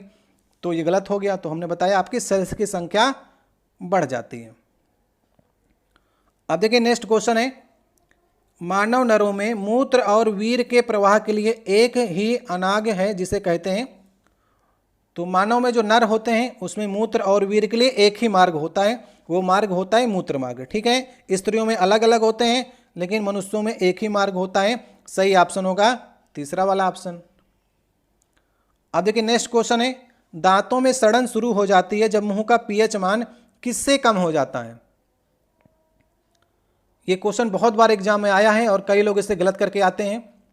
देखिए लार का हमारे पीएच होता है, ये आपके एग्जाम में पूछा गया। तो लार का पीएच से आप लोग समझने का प्रयास करें कि लार का पीएच जो होता है वो 6.5 से 7.5 होता है। तो लार के पीएच से अगर आप कम की ओर जाएंगे तो उसमें पीएच वैल्यू आती है 5.5 से कम। ठीक है, लार हमारे जो जीभ होती है, जो मुंह होती है, उसको बिल्कुल सुटेबल लगती है।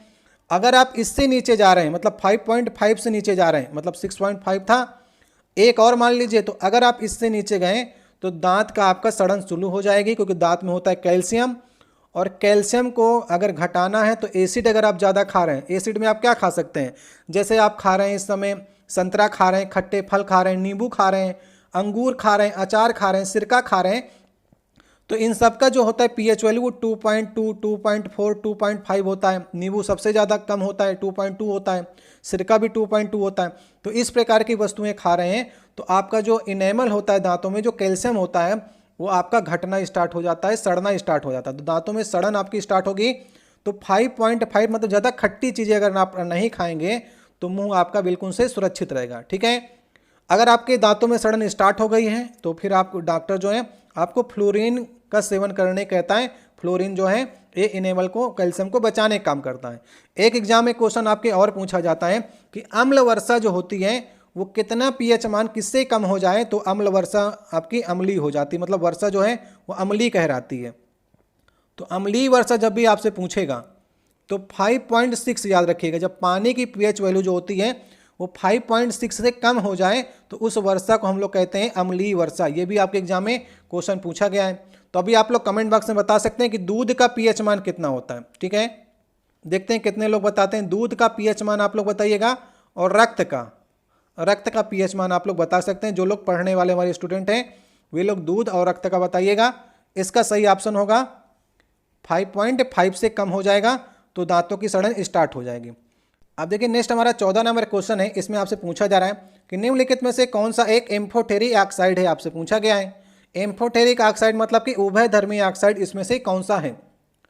तो देखिए क्वेश्चन आपसे 2-3 इसमें ही पूछता है। आपसे पूछा जाएगा क्वेश्चन कि धातु का ऑक्साइड जो होता है उसकी प्रकृति कैसी होती है। तो धातुओं के ऑक्साइड की प्रकृति होती है क्षारीय, ठीक है। और अधातुओं के भी पूछता है आपसे, तो अधातु के ऑक्साइड की जो प्रकृति होती है वो आपकी अम्लीय होती है, ठीक है। तो अधातु अगर ऑक्साइड बनाएंगे तो अम्लीय प्रकृति का होगा।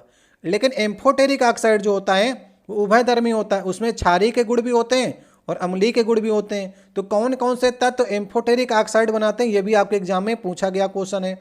अभी तो देखिए आपके एल्युमिनियम ऑक्साइड रख दिया है, तो सही ऑप्शन हो गया एल्युमिनियम जो ऑक्साइड होता है, एल्युमिनियम का जो ऑक्साइड होता है वो एम्फोटेरिक प्रकृति का होता है, उभयधर्मी प्रकृति का होता है। और आपके एग्जाम में जिंक पूछा जाता है। ये दो को याद कर लीजिएगा, एल्युमिनियम और जिंक के जो ऑक्साइड होते हैं वो एम्फोटेरिक होते हैं।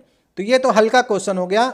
अभी आपके एग्जाम में एल्युमिनियम दे दिया, जिंक दे दिया, तो इसे आप सही करके जा सकते हैं। लेकिन और भी तत्व हैं जो आपके एम्फोटेरिक ऑक्साइड बनाते हैं, तो उन्हें याद करने के लिए मैं आपके लिए ट्रिक बता देता हूं, ताकि अगर एग्जाम में कुछ भी आता है तो आप गलत करके नहीं आएंगे। तो ये देखिए आपके Zn हो गया, Al हो गया, ये तत्व हैं आपके। अभी इन्हें याद करने के लिए आपके ट्रिक बता देते हैं तो आपको कभी भूलेगा नहीं। एक गैलियम हो गया और Pb लेड हो गया और टिन हो गया। तो इसे याद करने के लिए आप ट्रिक का फॉलो कर सकते हैं कि Zn से जनाबे अली बेकार गए पंजाब सनकी हो गया, ठीक है। ये ट्रिक आप लोग याद कर लीजिएगा। इन सभी तत्वों के जितने भी ऑक्साइड होते हैं वे सभी आपके एम्फोटेरिक ऑक्साइड बनाते हैं। जैसे ZnO अगर आपके ऑप्शन में रख देता तो ये भी सही होता। Al2O3 तो आपके ऑप्शन में रखा ही गया है। इसके बाद आपका बेरिलियम जो ऑक्साइड है BeO, ये भी आपका एम्फोटेरिक बनाता है। गैलियम भी आपका बनाता है। और Pb के आपके दोनों जितने भी होते हैं, PbO भी होता है और PbO2, ये दोनों आपके एम्फोटेरिक होते हैं। इसी प्रकार से टिन का जो होता है SnO और SnO2, तो इस प्रकार से इनके जो ऑक्साइड होते हैं ये भी एम्फोटेरिक ऑक्साइड होते हैं। तो ज़्यादातर आपके एग्जाम में ZnO और Al2O3 पूछता है। तो अगर आपको नहीं याद होता तो इन दोनों को याद कर लीजिएगा। अगर आपको याद हो जाए तो जनाबे अली बेकार गए पंजाब सनकी हो गया। इस प्रकार से आपका बेरिलियम, गैलियम और लेड और टिन, इनके भी जो ऑक्साइड होते हैं वो भी आपके एम्फोटेरिक ऑक्साइड बनाते हैं। तो इस क्वेश्चन से आपके काफ़ी डाउट क्लियर हो जाएंगे। तो अभी सही ऑप्शन होगा एल्युमिनियम ऑक्साइड। अब देखिए नेक्स्ट क्वेश्चन है, पूछा जा रहा है कि एक प्रतिरोधक में विद्युत धारा I प्रवाहित होती है और स्रोत प्रतिरोधक में V का विभवांतर बनाए रखता है, तो T में स्रोत द्वारा आपूर्ति की गई ऊर्जा की मात्रा आपको बतानी है। चलिए कैसे करेंगे आप लोग। देखिए जब भी आपसे ऊर्जा की मात्रा पूछेगा तो इसका एक फार्मूला होता है, एनर्जी बराबर VIT। इसको कई प्रकार से आपसे चेंज कराता है। तो VIT जो है कभी आपको दे देगा कि VQ भी इसका होता है, क्योंकि Q बराबर जो होता है वो IT होता है, तो ये VIT फिर से बन जाता है। तो V बराबर Q भी दे सकता है, ये भी सही होगा एनर्जी का, VIT भी सही होगा। और यहाँ पर और अगर बात करें तो V की जगह पर V बराबर IR होता है, आपको मालूम होगा। तो यहाँ पर IR रखेंगे तो RI²T, ये भी आपका एनर्जी का फार्मूला होता है। तो इसको किसी भी रूप में चेंज कर सकते हैं, लेकिन आप VIT याद रखेंगे तो एनर्जी से आप कोई भी फार्मूले को निकाल सकते हैं जिस फार्म में आपसे पूछा गया है। तो अभी सही ऑप्शन होगा तीसरा वाला ऑप्शन। अब देखिए नेक्स्ट हमारा 16 नंबर क्वेश्चन है, फरवरी 2018। तो एक काम करते हैं, अभी हम लोग नए डाटा को पढ़ेंगे क्योंकि पुराना पढ़ने से क्या फ़ायदा, पुराना भी याद रखेंगे जो ज़रूरी होगा। अभी आप बताइए कि 2024 के अनुसार तेलंगाना के मुख्यमंत्री कौन है। तो और अगर आपसे पहले पूछता है तो पहले तो हमेशा ही रहेंगे, क्योंकि तेलंगाना का जो गठन हुआ था वो 2 जून 2014 को हुआ था। 14 से फिर 10 साल आपके रहे के चंद्रशेखर राव। तो पहले पूछेगा तो हमेशा आपको सही करना है के चंद्रशेखर राव। लेकिन अगर आपसे लेटेस्ट पूछता है कि इस समय कौन है, तो 10 साल के बाद इनकी सरकार चली गई। अभी जो है रेवंत रेड्डी हैं। कौन है? रेवंत रेड्डी, याद रखिएगा, ठीक है। वर्तमान के पूछेगा तो रेवंत रेड्डी हैं। और अगर बात करें आपके यहाँ पर चंद्रबाबू नायडू लिखा गया, तो चंद्रबाबू नायडू कहाँ के हैं? अभी बने हैं ना, आपके आंध्र प्रदेश के हैं। चंद्रबाबू नायडू आंध्र प्रदेश के, ये भी आपको याद रखना है। अगर आपसे पूछेगा तेलंगाना के राज्यपाल कौन है इस समय, तो जिष्णु, ठीक है, विष्णु नहीं है, जिष्णु देव वर्मा है। नाम आपको याद रहेगा क्योंकि ये विष्णु नहीं है, इनका नाम है जिष्णु देव वर्मा जो हैं वो आपके तेलंगाना के इस समय के राज्यपाल हैं। तो दोनों को याद हो गया आपको। चलिए सही ऑप्शन होगा। पहले पूछेगा तो चंद्रशेखर राव, वर्तमान पूछेगा तो रेवंत रेड्डी। नेक्स्ट देखिए क्वेश्चन है, प्रारंभिक भारतीय दर्शन के अनुसार प्रत्येक वस्तु कितने मूल तत्वों से बनी है। ये क्वेश्चन मैंने आपको 2021 वाले में भी कराया है, रिपीटेड क्वेश्चन है, आप सभी को मालूम है कि मैंने आपको बताया हुआ है कि भारतीय दर्शन के अनुसार 5 तत्व जो हैं वो माने जाते थे, वो शरीर के अंदर भी और प्रकृति में भी। उन तत्वों को याद करने के मैंने आपको बताया था, लोग याद करते थे जल छित पावक गगन समीरा और 5 तत्व से बना है शरीरा। तो इस प्रकार से तत्वों की संख्या 5 मानी गई थी भारतीय दर्शन के अनुसार, जिसमें अगर हम शुद्ध हिंदी की बात करेंगे तो जल से हो गया पानी, छित से हो गया पृथ्वी, जल छित पावक, पावक मतलब कि अग्नि, अग्नि मानी गई है तत्वों में, गगन मतलब कि आकाश, और समीर मतलब कि वायु। तो जल छित पावक गगन समीरा 5 तत्व से बना है शरीरा। इस प्रकार से ये 5 तत्व हैं आपके, पानी, पृथ्वी, अग्नि, आकाश और वायु। ठीक है, तो सही ऑप्शन होगा लास्ट वाला। ये रिपीट करके क्वेश्चन 2018 का 2021 में 22 में कई बार आपके एग्जाम में पूछा गया है, इसलिए मैं आपको कहता हूं कि सबसे पहले आपको पिछले साल के पेपर लगाने हैं, नहीं तो आप पढ़ तो बहुत कुछ लेंगे लेकिन क्वेश्चंस आपके हल नहीं होंगे। अब देखिए नेक्स्ट क्वेश्चन है, जब वस्तु को P और F के बीच में रखा जाता है तब एक अवतल दर्पण द्वारा बनाई गई छवि की स्थिति का आपको पता लगानी है। तो ये रख कहाँ पर रहा है, P और F के बीच में रख रहा है। अगर हम अवतल दर्पण को यहाँ पर बना लेते हैं, ये हमारा अवतल दर्पण हो गया, ठीक है, और ये हमारा पोल हो गया, ये फोकस दूरी यहाँ पर बना लिया, फोकस दूरी का डबल वक्रता त्रिज्या हो गई। कह रहा है कि P और F के बीच में रखें, मतलब वस्तु को ये यहाँ पर रख रहा है। जब भी देखिए वस्तु आपकी फोकस के अंदर की ओर आ जाएगी तो वस्तु का प्रतिबिंब जो हो जाएगा वो दर्पण के पीछे चला जाता है। ठीक है, याद रखिएगा। तो दर्पण के पीछे चला गया तो सही ऑप्शन होगा तीसरा वाला। ठीक है, जब तक फोकस के इधर रहेगा, फोकस में रहेगा तो कहाँ पर बनेगा, अनंत पे बनेगा, और अनंत पर रहेगा तो फोकस से बन जाएगा, ये भी याद रखनी है। वक्रता त्रिज्या पर अगर वस्तु को रखेंगे तो उसका प्रतिबिंब उल्टा बनेगा, लेकिन वक्रता त्रिज्या के ही पास बनेगा। फोकस में रखेंगे तो अनंत पे बनेगा, अनंत पर रखेंगे तो फोकस में बनेगा, और इसके बीच में रखेंगे तो वस्तु का प्रतिबिंब इधर ही बनेगा आपका। लेकिन जैसे ही आप फोकस के इधर गए तो प्रतिबिंब आपका चला गया दर्पण के पीछे। तो सही ऑप्शन कौन सा हो जाएगा, सही ऑप्शन हमारा तीसरा वाला ऑप्शन हो जाएगा। अब नेक्स्ट देखिए क्वेश्चन है, एक एल्कोहल का क्वथनांक आपको दिया गया है 78 डिग्री सेंटीग्रेड, तो केल्विन पैमाने पर तापमान कितना होगा। हमने आपको बताया था केल्विन पैमाने पर आपको अगर सेंटीग्रेड को चेंज करना है तो बस आपको कुछ नहीं करना है, जितना सेंटीग्रेड दिया गया है उसमें रख दीजिए 273 जोड़ दीजिए और बन गया आपका ये केल्विन। ठीक है, तो 273 अगर आप जोड़ेंगे तो ये आपका बनेगा 351 केल्विन बन जाएगा। सही ऑप्शन नंबर हमारा चौथा हो जाएगा। अब देखिए नेक्स्ट क्वेश्चन है, ऊतक क्या होता है। ऊतक टिश्यू क्या होता है, तो आप सभी को मालूम है कि ऊतक जो होता है वो कोशिका से मिलकर के ऊतक बनते हैं, और ऊतकों से मिलकर के अंग ऑर्गन बनते हैं, अंग से मिलकर के हमारा शरीर बनता है। तो यदि ऊतक जो हैं वो कोशिकाओं से मिलकर बन रहे हैं तो कोशिका के जैसे ही दिखेंगे और उनके जैसे कार्य भी करेंगे। तो सही ऑप्शन लास्ट वाला हो जाएगा। वे कोशिकाओं जो मूल रूप से दिखने में और कार्य करने में समान होती हैं उन्हें हम लोग टिश्यू या फिर ऊतक कहते हैं, क्योंकि ऊतक बनता ही कोशिका से मिलकर के हैं, तो मूल रूप से उसी की तरह दिखेगा और कार्य भी करेगा। लास्ट वाला ऑप्शन सही ऑप्शन हो जाएगा। अब हम लोग बात करते हैं 2018 में ये पूछा गया था, तो हैदराबाद टीम के मालिक कौन है आपसे पूछा जा रहा है आईपीएल के, तो अभी भी हैं, तो 2018 पूछें या 2024 पूछें वो आपके अभी भी होंगे। तो हैदराबाद टीम के जो मालिक हैं उनका नाम है कलानिधि मारिन। ठीक है, सही ऑप्शन हमारा दूसरा हो जाएगा। यदि आपसे पूछता है कि मुंबई इंडियन के कौन है, मुंबई इंडियन के मुकेश अंबानी हैं, अंबानी परिवार है। पंजाब के पूछेगा तो प्रीति जिंटा हो गई। सीएसके का पूछ ले आपसे तो एन श्रीनिवासन हो गए। इसी प्रकार से ये आपके मेन है। दिल्ली का पूछेगा तो संजीव गोनाका है। तो जो आपसे पूछे, आपसे ज़्यादातर पूछता है मुंबई का पूछ लेता है, सीएसके का पूछता है, और अभी देखिए सनराइजर्स का पूछ लिया है। तो इन सबको आपको याद करके चलना है। अब देखिए नेक्स्ट हमारा क्वेश्चन है, बंगाल का पहला विभाजन वर्ष कब हुआ था। तो बंगाल विभाजन हुआ था आपका 1905 में। सही ऑप्शन लास्ट वाला हो जाएगा। तो बंगाल विभाजन जो 1905 में हुआ था वो किसके समय में हुआ था, ये भी आपके एग्जाम में क्वेश्चन पूछा गया है।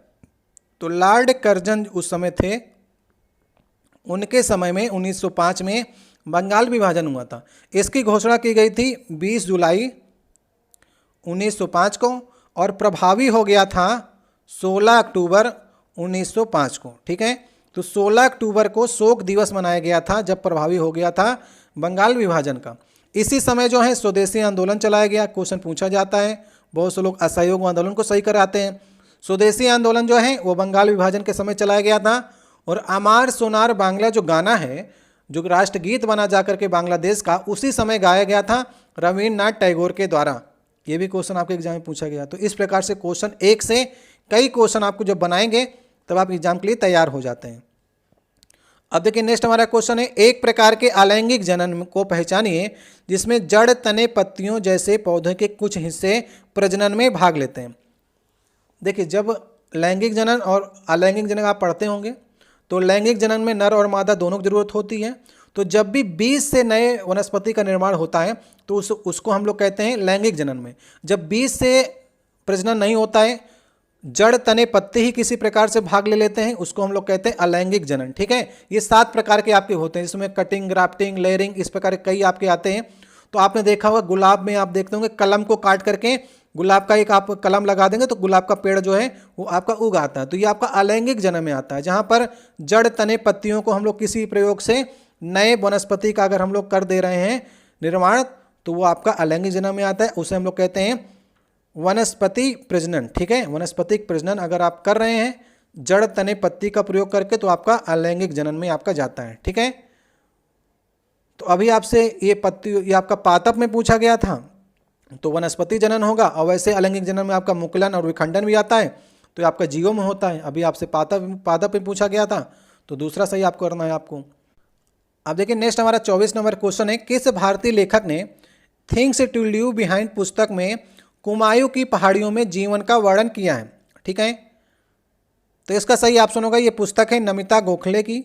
2016 में ये पुस्तक लिखी थी और इस समय आपको इसलिए क्वेश्चन करा रहा हूँ क्योंकि नमिता गोखले को 2021 का इसी पुस्तक के लिए साहित्य अकेडमी पुरस्कार मिला है। ठीक है, तो कुछ क्वेश्चन मैं आपको करंट अफेयर के छोड़ा रहा हूँ जो इस समय औचित्य नहीं है, लेकिन वो क्वेश्चन जरूर करा रहा हूँ जो आपके आने की संभावना है। तो ये पुस्तक इंपॉर्टेंट है क्योंकि 2021 में इन्हें साहित्य अकेडमी पुरस्कार भी मिल गया है, इसलिए आपको ये इनका नाम याद करके चलना है, नमिता गोखले का। सही ऑप्शन तीसरा वाला होगा। अब देखिए नेक्स्ट क्वेश्चन है, अपने बाएं हाथ में पेन पकड़ करके एक व्यक्ति अपना प्रतिबिंब शीशे में देखता है कि पेन दाएं हाथ में है, तो निम्नलिखित में से किस घटना का यह कारण है। आप देखते होंगे जैसे आप शीशा के सामने खड़े हो जाइए तो आप देखते होंगे कंघी आप लेफ्ट हैंड से कर रहे हो तो वहाँ पर दिखाई पड़ेगी जैसे शीशे में कि आप राइट हैंड से कर रहे हैं। पानी पी रहे होंगे तो आपको दिखाई पड़ेगा सीधे हाथ की जगह उल्टा हाथ हो गया। तो इस प्रकार से जो घटना घटित हो रही है प्रतिबिंब शीशे में देखने पर वो क्या कहलाता है, इसे हम लोग कहते हैं लेटरल इन्वर्जन कहते हैं। जब हमारा प्रतिबिंब आपका समतल दर्पण बनता है तो पार्श्व रूप से वो उल्टा बनता है। ठीक है, तो यही अनुभव कराता है कि आप सीधे हाथ से अगर आप बाएं हाथ से पेन पकड़ रहे हैं तो दाएं हाथ से लगेगा, तो कोई कार्य जैसे करेंगे तो वो लेटरल में आपका हो जाता है। ठीक है, बाकी प्रतिबिंब की स्थिति सेम रहती है, जैसे साइज आपका है वही साइज रहता है, लेकिन पार्श्विक रूप से जो प्रतिबिंब है वो उलट जाता है, पार्श्व व्युत्क्रम कहते हैं, इसे लेटरल इन्वर्जन। अब देखिए नेक्स्ट हमारा क्वेश्चन है, इसमें आपसे पूछा जा रहा है m मास वाली चलती हुई वस्तु की गतिज ऊर्जा का मूल्य क्या होगा यदि इसकी v से बढ़ाकर गति 2v कर दी जाए। तो चलिए करना स्टार्ट करते हैं। काइनेटिक एनर्जी क्या कह रहा है, काइनेटिक एनर्जी कह रहा है कि 1/2 mv² होती है, और कह क्या रहा है अगर हम इसे v से बढ़ा करके 2v कर दें, कर देते हैं 2v करेंगे तो 2v का स्क्वायर भी करना पड़ेगा, तो ये आपका हो जाएगा 4v² हो जाएगा। तो एक काम करते हैं, इसको हम लोग 1/2 mv² कर लें और 4 को आगे ले आते हैं, तो इस प्रकार से हमारा बन जाएगा।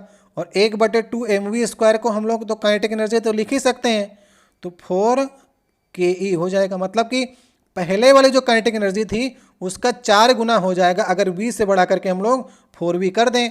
तो कहाँ पर लिखा गया ऐसा 4ek, ये आप देख सकते हैं दूसरे ऑप्शन में लिखा गया है, तो 4 गुना हो जाएगी, यही आपसे पूछ रहा था, दूसरा ऑप्शन सही होगा। अब देखिए नेक्स्ट हमारा क्वेश्चन है, ये क्वेश्चन मैं आपके लिए छोड़े जा रहा हूँ क्योंकि ये क्वेश्चन आप कर सकते हैं। यदि कंडक्टर का प्रतिरोध दोगुना हो जाता है तो विद्युत धारा आधी हो जाती है, यह किस कारण से होता है? ये क्वेश्चन मैं आपके लिए छोड़े जा रहा हूं क्योंकि ये क्वेश्चन मुझे लग रहा है कि आप कर सकते हैं। तो इसमें आप कौन से फार्मूले का प्रयोग करेंगे जहां पर प्रतिरोध आ जाए, धारा आ जाए और पूछ रहा है क्या आपसे कि प्रतिरोध का 2 गुना हो जाए तो धारा आधी हो जाए। तो यहाँ पर किस फार्मूले का प्रयोग करेंगे? मैं आपके लिए हिंट दे रहा हूँ कि यहाँ पर ओम्स लॉ लगेगा। तो अभी आप लोग इसमें फार्मूला आप लोग बता सकते हैं, ठीक है। ये क्वेश्चन आपके लिए छोड़े जा रहा हूँ, ऑप्शन आपको बताना है। अब देखिए नेक्स्ट हमारा 28 नंबर क्वेश्चन है, आज का ये लास्ट क्वेश्चन होगा। ईसाई धर्म में सबसे प्रसिद्ध चर्चों में से एक सेंट पीटर विलेस्का जो है वो किस शहर में स्थित है? आपसे पूछा जा रहा है क्वेश्चन। तो सेंट पीटर विलेस्का जो है ये ईसाइयों का सबसे बड़ा चर्च है जो कि वेटिकन सिटी में है, ठीक है। ये क्वेश्चन को आप लोग करेक्ट कर लीजिएगा। रेलवे ने इसका आंसर जो है मैड्रिड सही किया है, जो कि बिल्कुल गलत है। स्पेन की राजधानी मैड्रिड है और वहाँ पर सेंट पीटर विलेस्का नहीं है। इटली के अंदर रोम है और रोम के अंदर ही आपका ये देश वेटिकन पड़ता है और वेटिकन सिटी जो है वहाँ पर सबसे कम आबादी भी है। ये क्वेश्चन आपके एग्जाम में पूछा गया और वेटिकन सिटी की राजधानी वेटिकन सिटी ही है, वहीं पर सेंट पीटर विलेस्का है। तो इसका डी वाला ऑप्शन सही होगा, ठीक है। तो अगर मैड्रिड में आपसे पूछता है कौन सी चर्च है तो सेंट एंड्रेस चर्च है, ठीक है। सेंट एंड्रेस चर्च आएगी तो मैड्रिड सही करिएगा। लेकिन रेलवे से गलती हुई है, आपको गलती नहीं करनी है, आपको इसको सुधार करके पढ़ना है। वेटिकन सिटी में ये चर्च है, ठीक है। आज का देखिए हमारा पहला क्वेश्चन है, गति का पहला समीकरण जो है वो किसके किसके बीच में संबंध को दर्शाता है, ये आपको बताना है। तो चलिए सबसे पहले एक बार आप लोग प्रयास करिए लगाने का। देखिए गति के 3 समीकरण होते हैं। अभी आपके एग्जाम में पहला पूछा गया है, नेक्स्ट एग्जाम में आपसे दूसरा या तीसरा पूछ सकता है। तो तीनों को समझ लेते हैं ताकि आने वाली एग्जाम की आपकी बेहतर तैयारी हो सके। तो गति का पहला नियम क्या कहता है?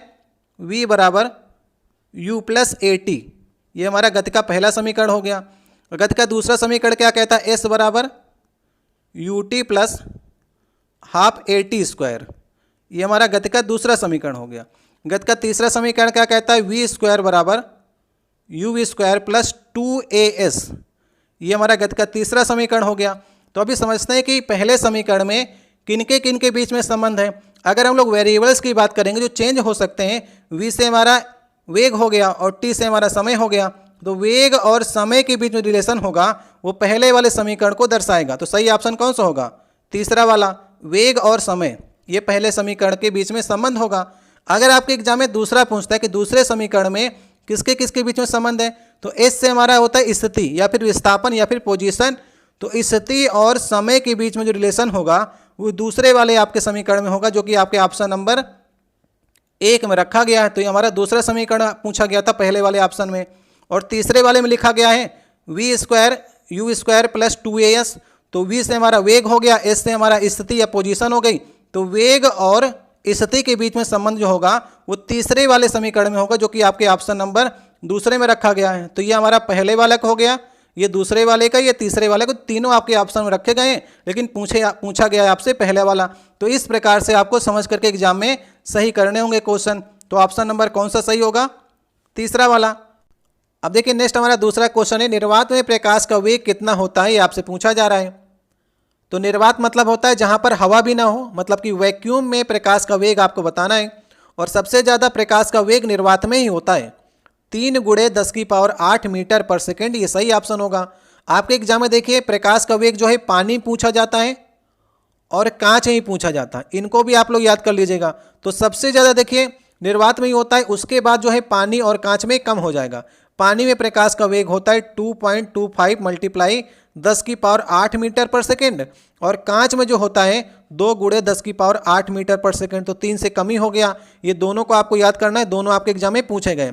एक क्वेश्चन आपके एग्जाम में और बनता है कि ध्वनि जो है, ध्वनि का वेग निर्वात में कितना होता है। निर्वात में अगर हम ध्वनि के वेग की बात करेंगे तो 0 होता है, क्योंकि ध्वनि को किसी न किसी माध्यम की आवश्यकता होती है, चाहे ठोस मिल जाए, द्रव मिल जाए, गैस मिल जाए, तभी ध्वनि ट्रेवल करेगी। ध्वनि जो है निर्वात में ट्रेवल नहीं करती है, याद रखिएगा। तो ध्वनि का वेग अगर निर्वात में पूछेगा तो 0 होता है। ये कई बार आपके एग्जाम में क्वेश्चन पूछा गया है, और जब आपसे पूछेगा ना तो ये ऑप्शन भी रखेगा ताकि आप कंफ्यूज हो जाएं कि प्रकाश का वेग आपको सही करना है कि ध्वनि का सही करना है। तो ध्वनि का वेग निर्वात में 0 होता है और प्रकाश का वेग निर्वात में 3 × 10⁸ होता है। सही ऑप्शन होगा पहला वाला। अब देखिए नेक्स्ट हमारा तीसरा क्वेश्चन है, रिक्त स्थान में सबसे उपयुक्त विकल्प आपको चुनाव करना है। ध्वनि की पिच इसमें से किस पर निर्भर करती है, आपको बताना है। तो देखिए ध्वनि के 3 आपके लक्षण होते हैं और तीनों आपके एग्जाम में पूछे गए हैं कई बार। तो ध्वनि का पहला लक्षण होता है ध्वनि की तीव्रता, जिसे हम लोग इंग्लिश में इंटेंसिटी कहते हैं, और दूसरा लक्षण होता है ध्वनि का तारत्व, जिसे इंग्लिश में पिच कहते हैं। यही आपसे पूछा जा रहा है। और ध्वनि का तीसरा लक्षण होता है उसकी गुणता, इंग्लिश में कहते हैं क्वालिटी। तो सबसे पहले तीव्रता को समझ लेते हैं। तीव्रता जो है ये आयाम पर डिपेंड करती है और इसे नापा जाता है डेसिबल में। तो जितनी ज़्यादा लाउडनेस होगी उतने ज़्यादा आयाम बढ़ेगा और ध्वनि की तीव्रता उतनी ही ज़्यादा होगी। तारा तो आपसे पूछा गया, पिच आपसे पूछा गया है। पिच डिपेंड करती है आवृत्ति पर। जैसे स्त्रियों की आवाज़ पतली होती है, पुरुषों की मोटी होती है। तो पतला या मोटा या भिनभिनाहट की आवाज़ आपने देखा हो, मच्छर की, शेर की दहाड़ देखी होगी। तो मच्छर की जो भिनभिनाहट होती है उसका तारत्व तो ज़्यादा होता है, क्योंकि वो आवृत्ति पर डिपेंड करती है। और आवृत्ति क्या होती है? 1 सेकंड में किए गए कंपनों की संख्या जो होती है वो आवृत्ति होती है। तो जितना ज़्यादा कंपन होगा उतना ज़्यादा तारत्व होगा। तो अगर हम बात करेंगे महिलाओं की, तो महिलाओं की तारत्व तो ज़्यादा होता है आवाज़ का और पुरुषों का कम होता है। गुणता क्या होती है? गुणता डिपेंड करती है टोन पर। क्वालिटी मतलब कि जैसे आप वाद्य यंत्र कोई बजा रहे हैं, तबला या हारमोनियम, तो कैसे पहचानेंगे कि हारमोनियम की आवाज़ है, तबला की आवाज़ है? तो उसकी गुणता के कारण हम लोग पहचानते हैं। तो यदि आपसे पूछता है पिच किस पर डिपेंड करती है, तो आवृत्ति पर। यदि आपसे पूछता है तीव्रता या फिर इंटेंसिटी किस पर डिपेंड करती है, तो आयाम पर। ये दोनों क्वेश्चन कई बार आपके एग्जाम में पूछे गए हैं, तो कंफ्यूज आपको नहीं होना है। सही ऑप्शन नंबर हमारा पहला हो जाएगा। अब देखिए नेक्स्ट हमारा चौथा क्वेश्चन है, महासागरों में मौजूद जो शैवालें हैं वो विशालकाय मात्रा में किसका अंतरहीन स्रोत उत्पन्न कर सकती हैं, आपसे पूछा जा रहा है। तो महासागरों में जो शैवालें होती हैं, जैसे हम लोग काई भी कहते हैं, खरपतवार कहते हैं, और कुछ शैवालें खाने योग्य भी होती हैं। तो अगर उनका अपघटन होता है, वो सड़ जाती हैं, तो उनसे मीथेन गैस उत्पन्न होती है। सही ऑप्शन होगा पहला वाला। और मीथेन गैस कहाँ कहाँ से प्राप्त होती है, यह भी आपके एग्जाम में पूछा जाता है। तो जैसे जो पशु जुगाली करते हैं, मुंह चलाते हैं ना, दिन भर मुंह चलाते रहते हैं, तो उनके मुंह से जो है वो मीथेन गैस निकलती है। ये भी आपके एग्जाम में क्वेश्चन पूछा गया है। और धान के जो खेत होते हैं उनमें भी पानी कई दिन तक जमा होता है, तो वहाँ पर से मीथेन गैस निकलती है। और दलदली स्थानों से, जहाँ पर दलदल है, कई दिनों तक पानी जमा हुआ है, वहाँ पर से मीथेन गैस उत्पन्न होती है। और मीथेन जो है पर्यावरण के लिए हानिकारक गैस है, क्योंकि ये ओजोन परत को क्षरण करती है। ठीक है, तो ये सारे क्वेश्चन आपको तैयार करके चलने हैं कि मीथेन कहाँ कहाँ से निकलती है। अब देखिए नेक्स्ट हमारा पांचवा क्वेश्चन है। यहाँ पर आपको एक अपक्रिया दी गई है।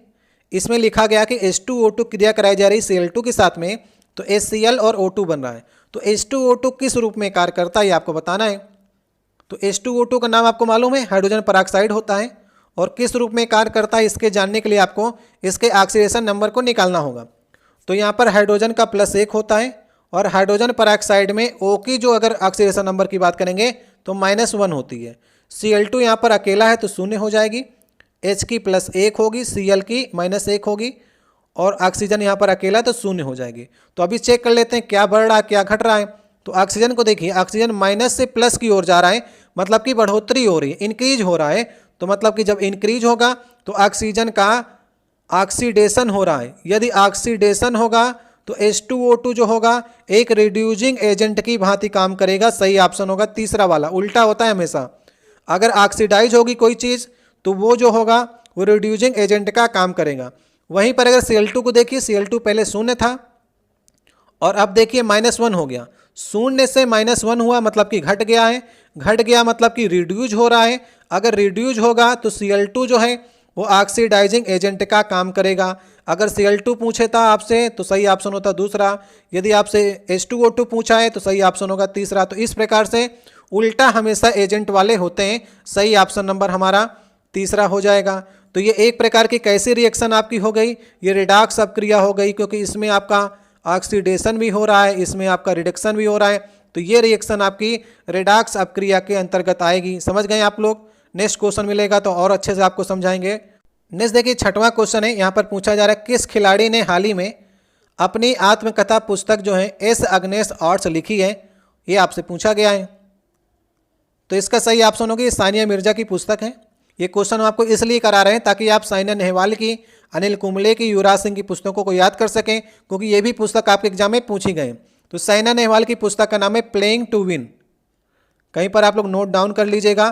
खिलाड़ी की पुस्तकें जो हैं वो काफ़ी इंपॉर्टेंट है आपके एग्जाम के दृष्टिकोण से।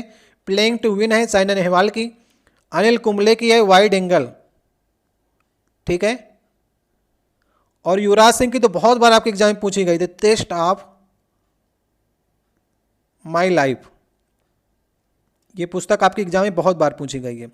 और भी देखिए खिलाड़ियों में सचिन तेंदुलकर की पुस्तक काफी इंपॉर्टेंट है, playing it my way, playing it my way, तो ये आप लोग याद कर लीजिएगा, सचिन तेंदुलकर की पुस्तक का नाम है। और कपिल देव की पुस्तक का भी नाम आप लोग याद कर लीजिएगा। अगर आपने अली कुंबले का याद कर लिया सचिन की, तो कपिल देव की पुस्तक का नाम है स्ट्रेट फ्रॉम दी हार्ट। तो यहां पर से आपको कई पुस्तकें याद हो गई और आपके एग्जाम में एक ना एक पुस्तक आपके एग्जाम में पूछी जाएगी। अब नेक्स्ट देखिए क्वेश्चन है, निम्नलिखित में से कौन सा एक बॉर्डर लाइन तत्व नहीं है। तो सबसे पहले आपको मालूम होना चाहिए कि बॉर्डर लाइन एलिमेंट कौन से एलिमेंट होते हैं। तो आइए हम लोग चलते हैं सबसे पहले प्रेडिक्ट टेबल पर। तो यहाँ पर देखिए प्रेडिक्ट टेबल है और बॉर्डर लाइन एलिमेंट मतलब कि आपसे पूछा जा रहा है ये एलिमेंट, समझ रहे हैं, जो आपके हरे से लिखे गए हैं इनको आप लोग देखिए गौर से, क्योंकि इधर जो एलिमेंट हैं वे सारे आपके धातु हैं। और इस बॉर्डर लाइन एलिमेंट के जिग जैक रेखा आपकी गई है ना इस प्रकार से, तो ये जिग जैक रेखा के इस तरफ वाले जो हैं वे आपके अधातु हैं। तो धातु और अधातु के बीच में ये उपधातु की रेखा जो है, उपधातु वाले जो तत्व हैं इन्हें हम लोग बॉर्डर लाइन एलिमेंट कहते हैं। तो अभी आप लोग जान लीजिए, यहाँ पर बोरान आया है, फिर आपका सिलिकॉन है, जर्मेनियम है, आर्सेनिक है, एंटीमनी है, टेलेनियम है और पोलोनियम है। इस प्रकार से आप देखेंगे तो 7 जो आपके तत्व हैं ये आपके उपधातुओं में आते हैं या फिर बॉर्डर लाइन एलिमेंट में आते हैं, या इंग्लिश में इन्हें हम लोग मेटलॉइड कहते हैं। समझ गए आप लोग। तो आपके ऑप्शन में क्या रखा गया है जिसमें से आप पहचान सकते हैं कि कौन सा तत्व नहीं है, तो सही ऑप्शन होगा बिस्मथ।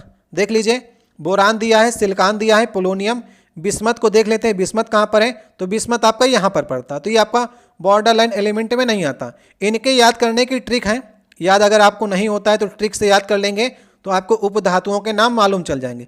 जैसे यहाँ पर लिखा गया है तो एक बार हम फिर से लिख देते हैं ताकि उनके नीचे आप जान सकेंगे। बी हो गया बोरान, फिर आपका सिलिकॉन हो गया, जर्मेनियम हो गया, आपका आर्सेनिक हो गया, एंटीमनी हो गया, टेलेनियम हो गया और पोलोनियम हो गया।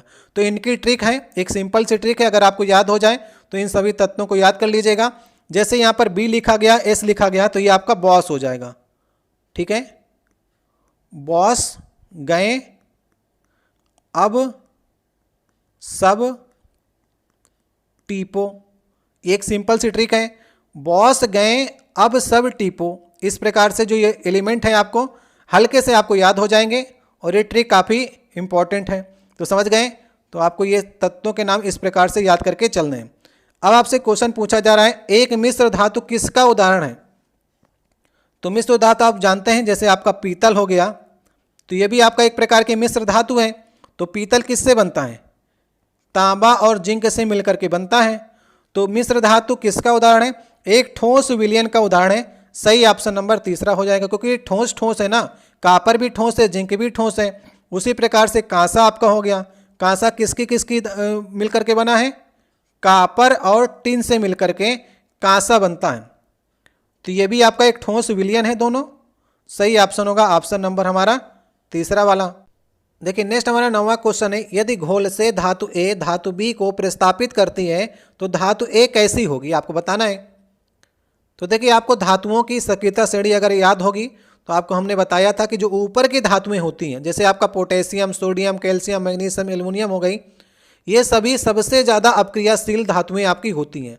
तो नीचे वाली अगर धातुएं कहीं पर लगी हैं और ये बगल में आ गई उसकी, तो ऊपर वाली धातुएं नीचे वाले धातुओं को विस्थापित कर देती हैं, क्योंकि नीचे वाले की अपक्रियाशीलता जो होती है वो घटती जाती है, जल्दी वे क्रिया नहीं करती हैं। जैसे यहाँ पर देख लीजिए, गोल्ड हो गया, सिल्वर, मरकरी, कापर, ये क्रियाएं नहीं करती हैं, सबसे कम अपक्रियाशील धातुएं होती हैं, क्योंकि ये उत्कृष्ट धातुएं होती हैं, इन्हें किसी से क्रिया करना पसंद नहीं होता है। तो यही आपसे क्वेश्चन पूछा जा रहा है। तो सही ऑप्शन होगा, यदि पूछा जा रहा है घोल से धातु ए जो है धातु बी को प्रतिस्थापित कर देती है, तो धातु ए जो होगी बी की तुलना में अधिक प्रतिक्रियाशील होगी। सही ऑप्शन होगा ऑप्शन नंबर 1। एक रिएक्शन भी आप लोग देख लीजिए, जैसे कि यहाँ पर लिखा जाए Zn प्लस CuSO4, तो आप यहाँ पर देखिए Zn अब क्रियाशीलता में श्रेणी में अगर देखेंगे तो ऊपर रहता है और आपका कॉपर जो है नीचे रहता है। तो अगर इन दोनों की क्रिया होगी तो जिंक कहेगा मैं ज़्यादा अब क्रियाशील हूँ, इसलिए आप इस स्थान से हटिए और हम क्रिया करेंगे। तो जिंक अपना क्रिया करके ZnSO4 बना लेगा और कहेगा आप तो अब क्रियाशील कम ही है, तो अलग हो जाइए। तो इस प्रकार से इसे विस्थापित कर देगा। एक रिएक्शन और देख लीजिए, जैसे कि यहाँ पर Mg क्रिया होगी COSO4 से। तो Mg जो है सक्रियता श्रेणी में ऊपर है और ज़्यादा आप क्रियाशील है, तो कॉपर को कहेगा कि आप क्रिया क्यों किए बैठे हैं, हमको करने दीजिए। MgSO4 क्रिया कर लेगा और कॉपर को अलग कर देगा, क्योंकि कॉपर जो है सक्रियता श्रेणी में नीचे है। तो समझ गए आप लोग। तो इस प्रकार से विस्थापन की क्रिया चलती है। आगे और भी क्वेश्चन मिलेंगे तो आपको इसको याद करना ही बता देंगे कैसे आपको इसको याद करते हैं। अब नेक्स्ट देखिए 10वां क्वेश्चन है, दिल्ली सरकार के मुख्य सचिव के रूप में किसे नियुक्त किया गया है आपको बताना है। तो अभी इसके पहले पेपर आपका 2018 में हुआ था, 2017 का पूछा है। लेटेस्ट आप अपडेट कर लीजिए, 2024 का आपको बताना है कि दिल्ली सरकार में मुख्य सचिव कौन है इस समय। तो ये भी क्वेश्चन आपके पूछे जाते हैं। तो इस समय धर्मेंद्र कुमार हैं, याद कर लीजिएगा। इनकी नियुक्ति कौन करता है, तो नियुक्त करेगा उपराज्यपाल। तो जिस भी राज्य को पूर्ण राज्य का दर्जा नहीं मिला है, जैसे आपका जम्मू एंड कश्मीर हो गया, पुडुचेरी आपका हो गया, तो वहाँ पर आपके और दिल्ली आपका हो गया, तो वहाँ पर मुख्य सचिव होते हैं और उपराज्यपाल होते हैं। तो उपराज्यपाल भी आप लोग याद कर लीजिएगा। तो दिल्ली के उपराज्यपाल कौन है, विनय कुमार सक्सेना है। ठीक है, विनय कुमार सक्सेना, ये भी आपके एग्जाम में आ सकता है लेटेस्ट आंकड़े के अनुसार। और आपको मुख्यमंत्री तो याद ही है, अरविंद केजरीवाल हैं, तो बताने को सकता ही नहीं है। पुराने डाटा के अनुसार इसमें अंशु प्रकाश था, नए वाले के अनुसार आपको धर्मेंद्र कुमार याद रखना है। नेक्स्ट देखिए, इसमें 2017 का पूछा गया था, तो अपडेट कर लीजिए, 2024 का यहाँ पर कर लीजिए। अब बताइए कि चुनावों के बाद जो है गोवा के मुख्यमंत्री के रूप में किसने कार्यभार संभाला है। तो 2024 की बात करेंगे तो अभी आपके प्रमोद सावंत बन गए हैं। ठीक है, प्रमोद सावंत याद रहेगा आपको। 2017 का आपको नहीं याद रखना है, क्योंकि उस समय मनोहर पारीकर थे और इस समय आपके प्रमोद सावंत हैं। लगातार 2019 से ये चल रहे हैं, क्योंकि मनोहर पारीकर की मृत्यु हो गई थी, फिर ये बने, फिर चुनाव हुआ और बीजेपी की सरकार है गोवा में, तो प्रमोद सावंत उसी के मुख्यमंत्री हैं आपके। यदि आपसे गोवा संबंधित और भी क्वेश्चन आते हैं तो उन्हें भी आप लोग तैयार कर लीजिएगा। जैसा कि गोवा की राजधानी क्या है, तो गोवा की राजधानी है पणजी। और यहाँ पर लोकसभा सीटों की संख्या कितनी है, 2 लोकसभा की सीटें हैं और 1 आपकी राज्यसभा की सीट है। जिलों की संख्या कितनी, जिलों की संख्या 2 है। विधानसभा की सीटें कितनी है, विधानसभा की सीटों की संख्या 40 है। और राजभाषा क्या है यहाँ पर की, राजभाषा है कोंकणी। ठीक है, तो इस प्रकार से आपको कई क्वेश्चन तैयार हो गए। तो पुराने डाटा के अनुसार क्या थे, मनोहर पारीकर, अभी कौन है, प्रमोद सावंत। अब देखिए नेक्स्ट हमारा 12 नंबर क्वेश्चन है कि यौन प्रजनन में माता पिता का योगदान होता है, ये आपको बताना है। तो यौन प्रजनन आपको मालूम है मनुष्य के पास जो है वो 46 आपके गुणसूत्र होते हैं, जो कि 23-23 के जोड़े में होते हैं। और इन 23-23 में अगर पुरुष की बात करेंगे तो 22 + X और 22 + Y ये पुरुष के पास होता है। और महिलाओं की बात करेंगे तो महिलाओं के पास 22 + X और 22 + X, ये दोनों XX होते हैं महिलाओं के पास, और पुरुष के पास जो सेक्स क्रोमोसोम होता है वो XY होता है। और जब भी इन दोनों में क्रिया होती है, यौन प्रजनन होता है, यदि यहाँ पर Y और X ने क्रिया कर ली, मतलब कि X और Y आपस में मिल गई सेक्स क्रोमोसोम, तो यहाँ पर मेल उत्पन्न होता है। और यहाँ पर X और X अगर क्रिया करते हैं XX में, तो फीमेल उत्पन्न होती है। ये भी आपके एग्जाम में क्वेश्चन पूछा जाता है, तो इसे भी आपको याद करके चलना है। तो यौन प्रजनन में माता पिता का योगदान कितना होता है, अपने जीन्स का आधा हिस्सा, मतलब आधा हिस्सा मेल का जाता है, आधा हिस्सा फीमेल का जाता है। तो सही ऑप्शन होगा, क्योंकि क्रोमोसोम के अंदर ही जीन्स होते हैं। सही ऑप्शन हमारा पहला हो जाएगा।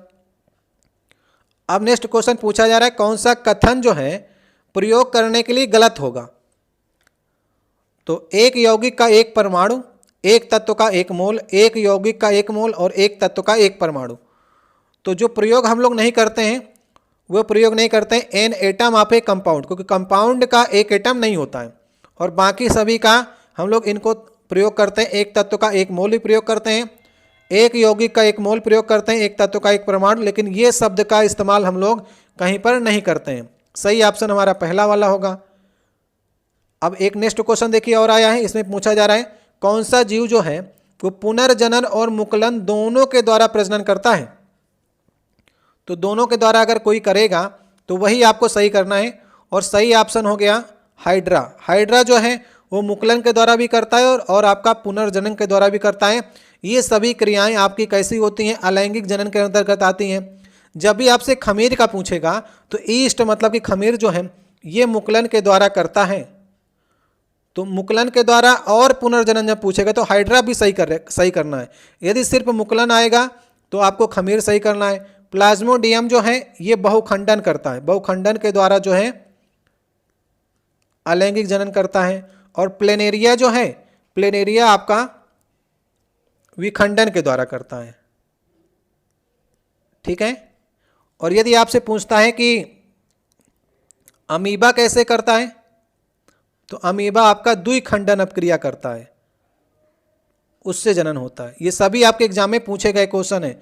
तो बाइनरी विखंडन या द्विखंडन से अमीबा करेगा, हाइड्रा करता है पुनर्जनन और मुकुलन से, खमीर भी मुकुलन से करता है, प्लाज्मोडियम बहुखंडन और प्लेनेरिया आपका विखंडन से करता है। तो सही ऑप्शन होगा हाइड्रा, तीसरा ऑप्शन। अब देखिए नेक्स्ट हमारा 15 नंबर क्वेश्चन है कि संक्रमण तत्व क्या होते हैं, आपसे पूछा जा रहा है। ट्रांजिशन एलिमेंट, तो सबसे पहले समझ लेते हैं, पहले आप ऑप्शन को देख लीजिए। यदि आप लगाना चाहते हैं तो ऑप्शन को आप सही कर सकते हैं। समझते हैं आवर्त सारणी से कि संक्रमण तत्वों को रखा कहाँ पर गया है। तो ये हमारी पीरियड टेबल हो गई। तो अगर यहाँ पर दो वर्गों की बात करेंगे तो दो वर्ग आपके ये एस ब्लॉक में आते हैं, ये दोनों, और इधर के जितने वर्ग हैं आपके ये पी ब्लॉक में आते हैं। तो बीच का जो आपका बचा ये सारे एलिमेंट जो हल्के हरे रंग से हैं ये सभी आपके डी ब्लॉक तत्वों में आते हैं। तो डी ब्लॉक तत्व के जितने आपके तत्व होते हैं ये सभी आपके ट्रांजिशन या फिर संक्रमण धातुएं कहलाती हैं। तो स्कैंडियम से इसकी शुरुआत होती है। स्कैंडियम का परमाणु क्रमांक 21 होता है और इसका अगर आप इलेक्ट्रॉनिक विन्यास करेंगे तो इलेक्ट्रॉनिक विन्यास आएगा पहले कोष में 2, दूसरे कोष में 8, तीसरे कोष में 9 और दूसरे कोष में 2। तो लास्ट के 2 आप देखेंगे इनके जो कोष हैं अपूर्ण हैं, क्योंकि हमने आपको बताया था ना कि जैसे KLMN जो आपके कोष होते हैं उनमें इलेक्ट्रॉनों की अधिकतम संख्या ज्ञात करने के लिए 2n² फार्मूले का यूज करते हैं। तो पहले कक्ष में आपके मैक्सिमम 2 हो सकते हैं, दूसरे कक्ष में 8, तीसरे कक्ष में 18, चौथे कक्ष में 32। तो यहाँ पर देखिए 2 कक्ष तो हमारे भरे हैं 2 और 8, लेकिन तीसरा और चौथा जो है अपूर्ण है क्योंकि उसमें 18 और 32 नहीं भरे हुए हैं, इसलिए आपके संक्रमण धातुओं में आते हैं सभी जितने आपके तत्व हैं। और ये जब यौगिक बनाते हैं तो वो रंगीन यौगिक आपका होता है। ये भी आपके एग्जाम में पूछा गया क्वेश्चन है कि किस तत्व के यौगिक जो होते हैं रंगीन होते हैं, तो संक्रमण धातुओं के तत्व जो होते हैं रंगीन होते हैं। ये भी आपको समझ लेना है। तो चलिए अब ऑप्शन को देखते हैं कौन सा सही हो सकता है। तो ऑप्शन नंबर पहला लिखा गया है ना कि वह तत्व जो जिनके 2 सबसे बाहरी सेल जो होते हैं अधूरे होते हैं उन्हें हम लोग ट्रांजिशन एलिमेंट कहते हैं। आपके ऑप्शन में ये भी रख सकता है कि वह तत्व जिनका डी ब्लॉक अधूरा होता है वे भी आपके संक्रमण तत्व कहलाते हैं। तो 2 प्रकार से क्वेश्चन आपके ऑप्शन में रख सकता है, दोनों का आपको सही करना है। अब देखिए नेक्स्ट क्वेश्चन है कि यांत्रिक ऊर्जा, गतिज ऊर्जा और किसका संयोजन होती है। तो मैकेनिकल एनर्जी जो होती है, mechanical energy 1/2 mv² plus mgh, इन दोनों का योग होती है। जहाँ पर mgh क्या है, स्थितिज ऊर्जा है, और 1/2 mv² क्या है, काइनेटिक एनर्जी है। तो सही ऑप्शन होगा काइनेटिक एनर्जी, तो दिया ही हुआ है। तो स्थितिज ऊर्जा इन दोनों का योग जो है वो मैकेनिकल एनर्जी होती है। सही ऑप्शन नंबर हमारा तीसरा हो जाएगा। अब देखिए नेक्स्ट हमारा 17 नंबर क्वेश्चन है। इसमें पूछा जा रहा है कि मानव मस्तिष्क का कौन सा हिस्सा जो है विचारों का संग्रह करता है, आपसे पूछा गया है। तो देखिए मस्तिष्क के कितने भाग होते हैं, मस्तिष्क के 3 भाग होते हैं। एक आपका अग्र मस्तिष्क, एक आपका मध्य मस्तिष्क और एक आपका पश्च मस्तिष्क। तीनों को समझ लेते हैं। तो अग्र मस्तिष्क में प्रामस्तिष्क भी आता है, कभी कभी आपके ऑप्शन है प्रामस्तिष्क भी रख देगा। तो जितने भी आपके विचारों के संग्रह होते हैं वे सभी आपके अग्र मस्तिष्क के अंतर्गत आते हैं। सही ऑप्शन होगा लास्ट वाला।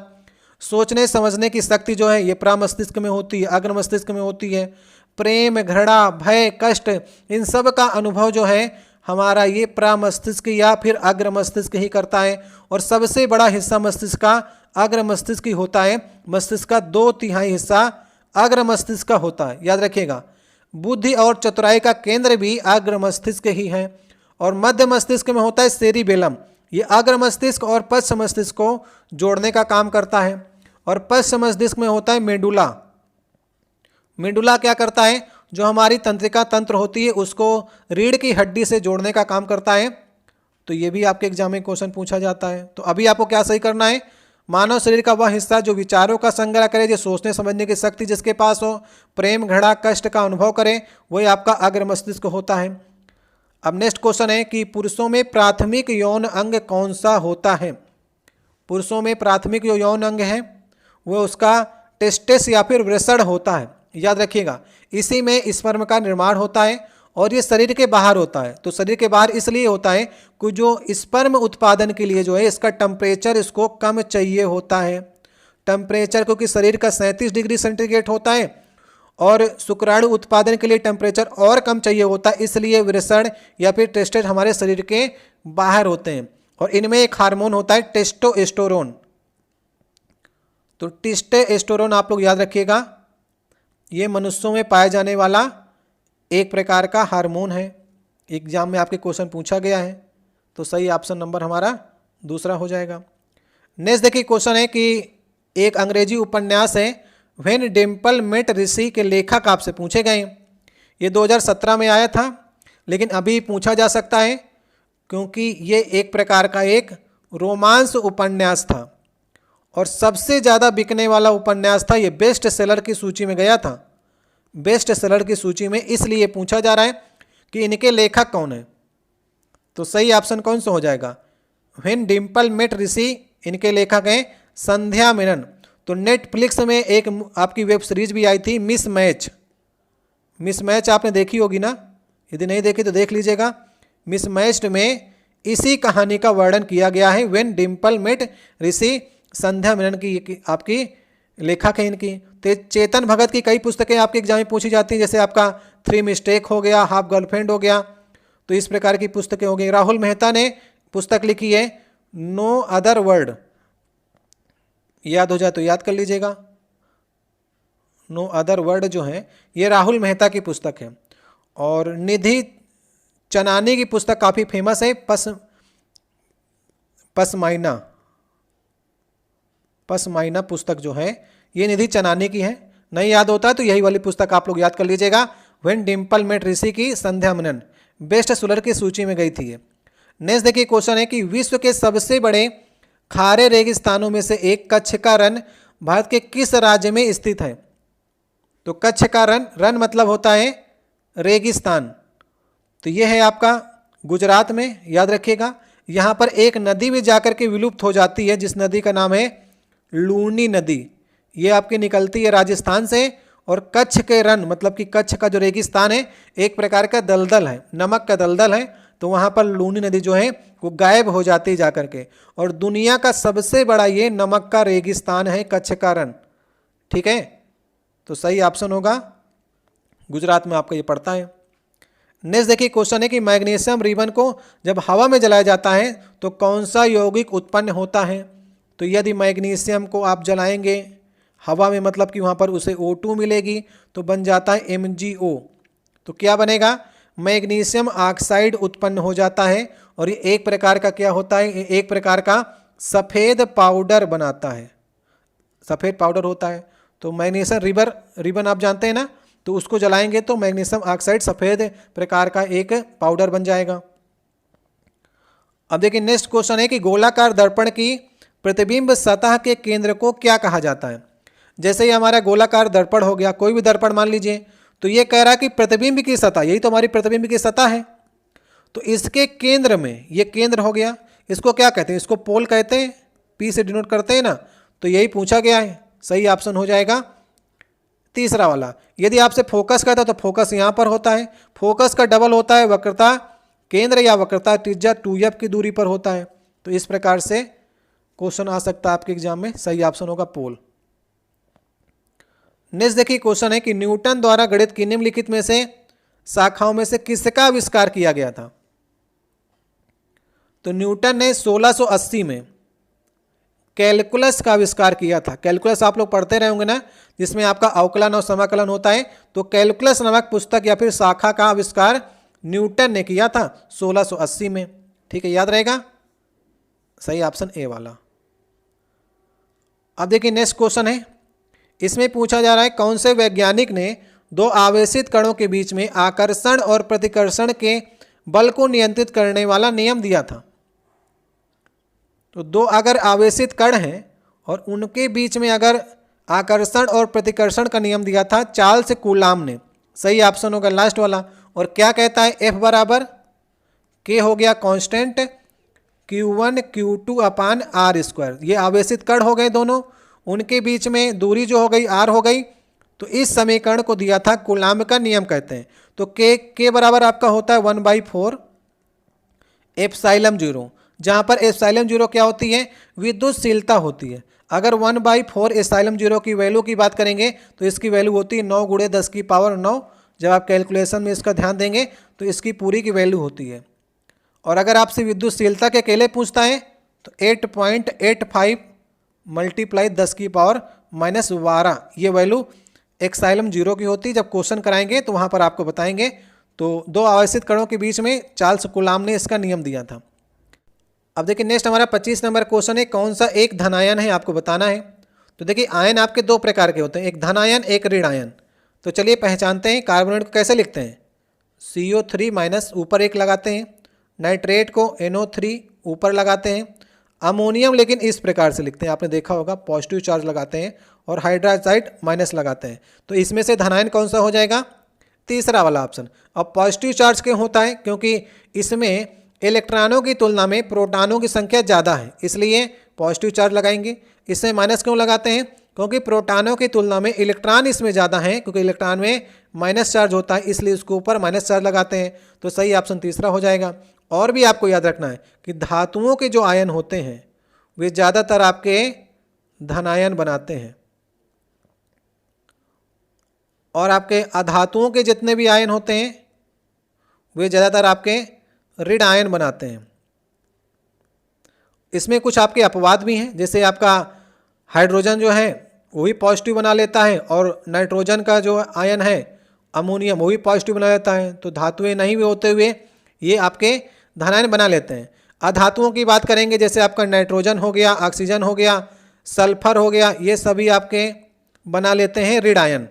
और धातुओं में आप जानते हैं कैल्शियम के ऊपर 2 पॉजिटिव चार्ज लगाते हैं, मैग्नीशियम के ऊपर 2 पॉजिटिव चार्ज लगाते हैं। इस प्रकार से धातुएं जो होती हैं धनायन बनाती हैं, और अधातुएं ज़्यादातर आपके ऋण आयन बनाते हैं।